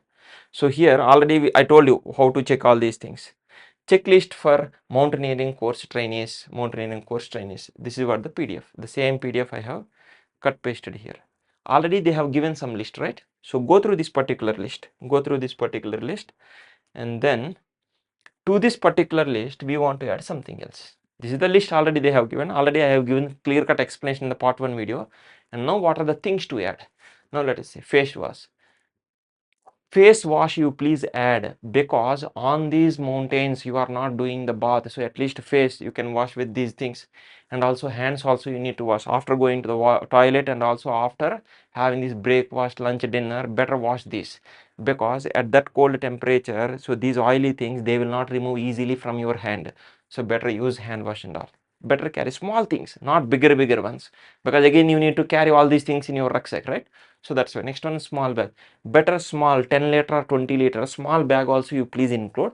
Sometimes some days they will say that don't bring the rucksack. If you are having small bag, you can bring the small bag. Suppose you don't have the small bag, no problem. That sleeping bag cover is there, no? So you can use that sleeping bag cover also. But please remember, if they say, then only you need to carry this, or else by default you need to carry rucksack. Tissue roll for the gents regarding that Gujjar Hut camp. Yes, Gujjar Hut camp. So that day you are not having that proper toilet facility, and also that day only toilet will be useful. Toilet roll is useful. So that's why tissue paper. You don't need to bring the entire roll. Who will carry all these things? So small roll for one person, for only once, that will be useful. That much only you just carry, enough. Next one, regarding the buff that is covering this, better carry that one, so that will protect you from this cold environment and all. Okay, next one, regarding the pain cream. Sometimes you may get this pain and all. Painkillers you can carry, but please take it under the medical supervision, okay? But don't take it on your own. And pain creams and also you just carry, so they will be handy, they will be useful for you, okay? Next one, antifungal powder. I told you, because you are not doing bath on this mountain, there is a huge chance of fungal infections. So better carry one antifungal powder, anything, okay? Clotrimazole, different brands are there, anything you can take it. Next one, tissue wipes or napkins. Since you are not doing the bath, so these are also useful. Better, and I am saying these things, don't bring this much of these things. Everything should be carried by you. So reasonably, whatever is the smallest pack available, accordingly you just carry it. And anyhow, day-to-day schedule, you know how many days you are doing, what is available, what is not available, everything I am telling you. So accordingly you just decide this. Sunscreen lotion is one is compulsory. Anyhow, under the compulsory list they have mentioned it, SPF 40 or above, this is compulsory. Some people are carrying this, but they are not using this, and at the end of the course this is completely becoming black, and even the skin is also coming out. Then what is the use? Use it. Anyhow, in the afternoon session, once the course is complete, you are coming to the campus, right? You are coming to the base camp, and after having the lunch, you are using the face wash, right? Wash it. And again next day, before going to the course, here itself in the tent itself, you just apply and then you just go. That's it. Okay, so you need to compulsorily use this one, or else you yourself will notice what is the difference between you before the course and you after the course. Okay, next one, trek pole. You can use it, no problem, but use it. Next one, sanitary pads for the female. Since it is a 1 month course, there may be a requirement of these sanitary pads, so please carry these things also. Okay, even though they are providing these things even at the base camp cafe and all, they are providing, but better you just carry from your side. Next one, normal cotton clothes as the thermals. Since I went for this October November batch, I feel that thermal inners you don't need to purchase. Whatever the normal full sleeves cotton t-shirts and full sleeves trousers cotton, whatever they are there, that also you can use as the thermal inners for that particular course. But for the April May batch, if you are going, so at that time the cold will be little bit more, so better at that time you just purchase the proper thermal inners and all. Clear? Next one, common equipment for the entire rope should be distributed among the rope. What is the meaning of this one is, see, when you are at the NAM campus, no problem, but when you are going to Rockcroft area, so rope and this rappelling shirt, mittens, these are common for entire rope. Now who will carry this? In the rope you need to distribute, please remember this. And one day someone is carrying rope and the other day someone else is carrying rope, or else from here to here someone is carrying rope, means from there to the remaining location someone else has to carry the rope. In this way you people have to distribute this rope and remaining common items among yourselves. Okay, during the when you are going to the rock training area. Not only that, when you are on the when you are going to the mountain from the Bookie road head, now you have to distribute it because it is very steep. Single person carrying this entire rope means it is difficult, so you need to distribute among yourselves, because each rope is getting total, each group, rope means group, is getting total 2 ropes, and along with this some other common items are there. So you need to distribute among yourselves. Okay, please remember this. No one will carry this. You members only, you people only have to carry among yourselves. And generally, many members are quarreling because of this particular reason. So that's why what is my suggestion is, you just take it one day. Who are those people carrying? Next day, next day, next day, next day, next to next day, like that. You please rotate them so that there will not be any problem for you. Okay. Next one is, this is one more point I wanted to tell you. So I thank NIM for this particular facility. When we are moving from NIM to the mountain and also from mountain to the NIM. So on these walkings, when we are going for trek, right? So general, better term is to trek. During this trek, please remember, with respect to gents, they have to carry their own luggage completely. Complete luggage they have to carry on their own. But NIM has provided one special facility for the ladies only. For the ladies only, snow boots and crampons, only these two. Ladies don't need to carry. So that's why what they will do is, suppose tomorrow they are going for the mountain, so today night itself what they will do is, they will collect these snow boots and crampons from all the ladies, and while they are collecting they will write their names, because once they are going back to base camp, until then they will not give this. So porters only they will bring these things. Okay, once they are going to the base camp, that day they have to go and collect it, and again if they are mixed there, again it is a problem. Already in the NIM campus, by observing all your sizes and all, you have taken this, right? So that's why they will be writing your names on that, and as per the names again you just collect back at the base camp. And in the remaining day, when you are going for the icecraft area, again you need to carry only. But once after all these are over, once again you are coming back to the NIM campus, again you need to submit this to the organization, so that they will give it to porters. Porters will bring it to the NIM campus. Once again you are coming back to NIM campus, immediately you need to collect your boots and snow boots and crampons, because again when you are submitting back, you need to give this count also, right? So that's why when you are coming back, so you need to collect this. And anyhow, in the afternoon session you are having the equipment maintenance, so you need to keep all these for drying and all, right? So that's why, so this is what one facility that is provided only to the ladies, but I don't know whether it will be the same will be maintained in future or not, but please observe it. But in our batch they have provided this facility, so from the trainees of BMC 285 batch, so we are thankful to NIM. Okay. Next one, instructors talk with the rope members every day. This is one thing that is happening, whether you are at NIM campus or at the on the mountain, whatever it is, every day, just before the dinner or after the dinner, every rope member will talk with each and every member of that particular rope. They will tell you what are the problems, and they will also tell you what are the things that we are going to do in the next day. And some instructors are very good, they will tell you that, so these are the mistakes that you are doing, try to improve like this. Likewise also immediately they will give you feedback so that you can start improving it. Okay, so that is also one thing. But some instructors are only doing that way, and remaining are saying that it's okay, you are doing good, like that only they are motivating. but I feel that if instructors say that these are the mistakes you are doing, so that there is a chance that you can improve it.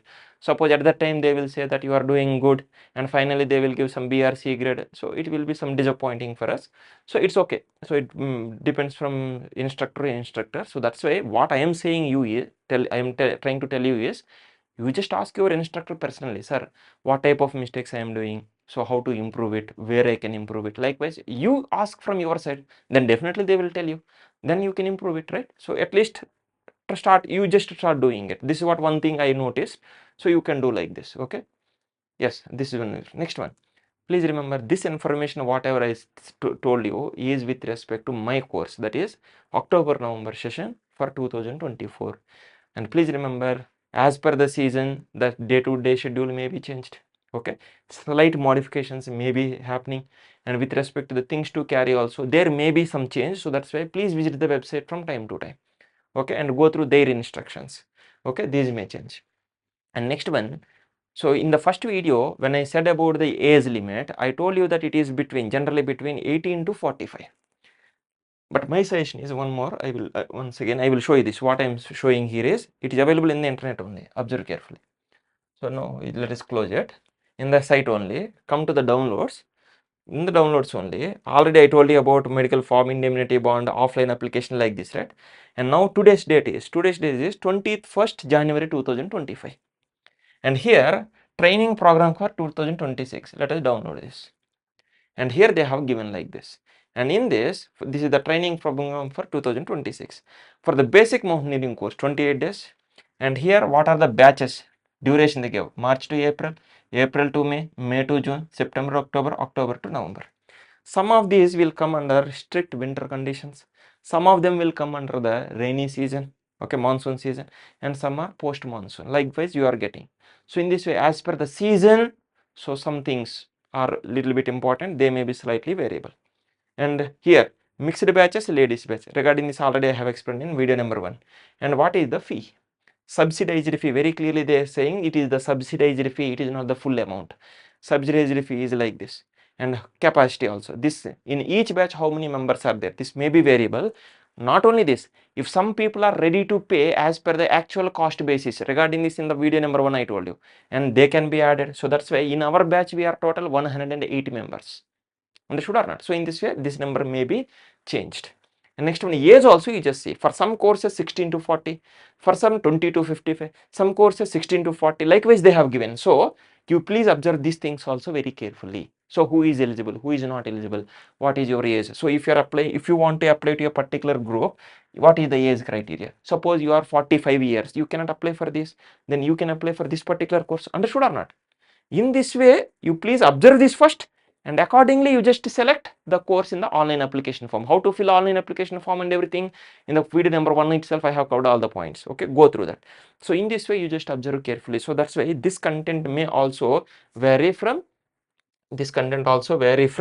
time to time. So please observe the website from time to time, so that you will get the latest information. So that's the age of the trainees, number of trainees per batch, course fee, these may be variable from time to time. So please go through this content also. Next one, practice before going to the BMC. What we need to practice? Rope coils and rope knots also you need to practice. Please remember this. Actually I wanted to make a video on this, but anyhow on the internet it is available. Let us see. So how many people will watch these videos, and if anyone in the comment section of these videos, if someone writes that, so please do all these rope coils and rope knots videos and all, so I'll try and I will make one video and I will upload. But let me see how many people will request. If they feel that so they can get from some other sources, that will be okay. But let us see. But if I complete the MOA, definitely I will do all these things. Okay, but that is definitely. But with respect to rope coils and rope knots, some people are facing difficulty, because even in the course also I saw many people are facing difficulty. So that's why if anyone is requesting, so in the comment section, let us see. Based on that, I will, if possible, I will make one video and I will upload it. Okay, next one.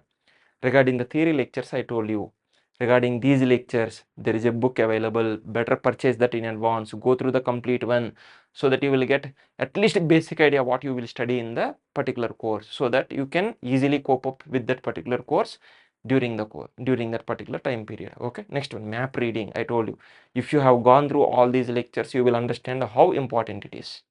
Okay, so that's why please practice all these things in advance and then only go it. And regarding map reading also I wanted to make a video, but let us see, it all depends on the viewers and all. If they ask something, so then accordingly I will try to tell you how easily you can do all these things. Okay, nice. And with respect to NIM, if you want more videos, see, because in these particular 3 videos of BMC from my side, so I did not show any videos here, clear?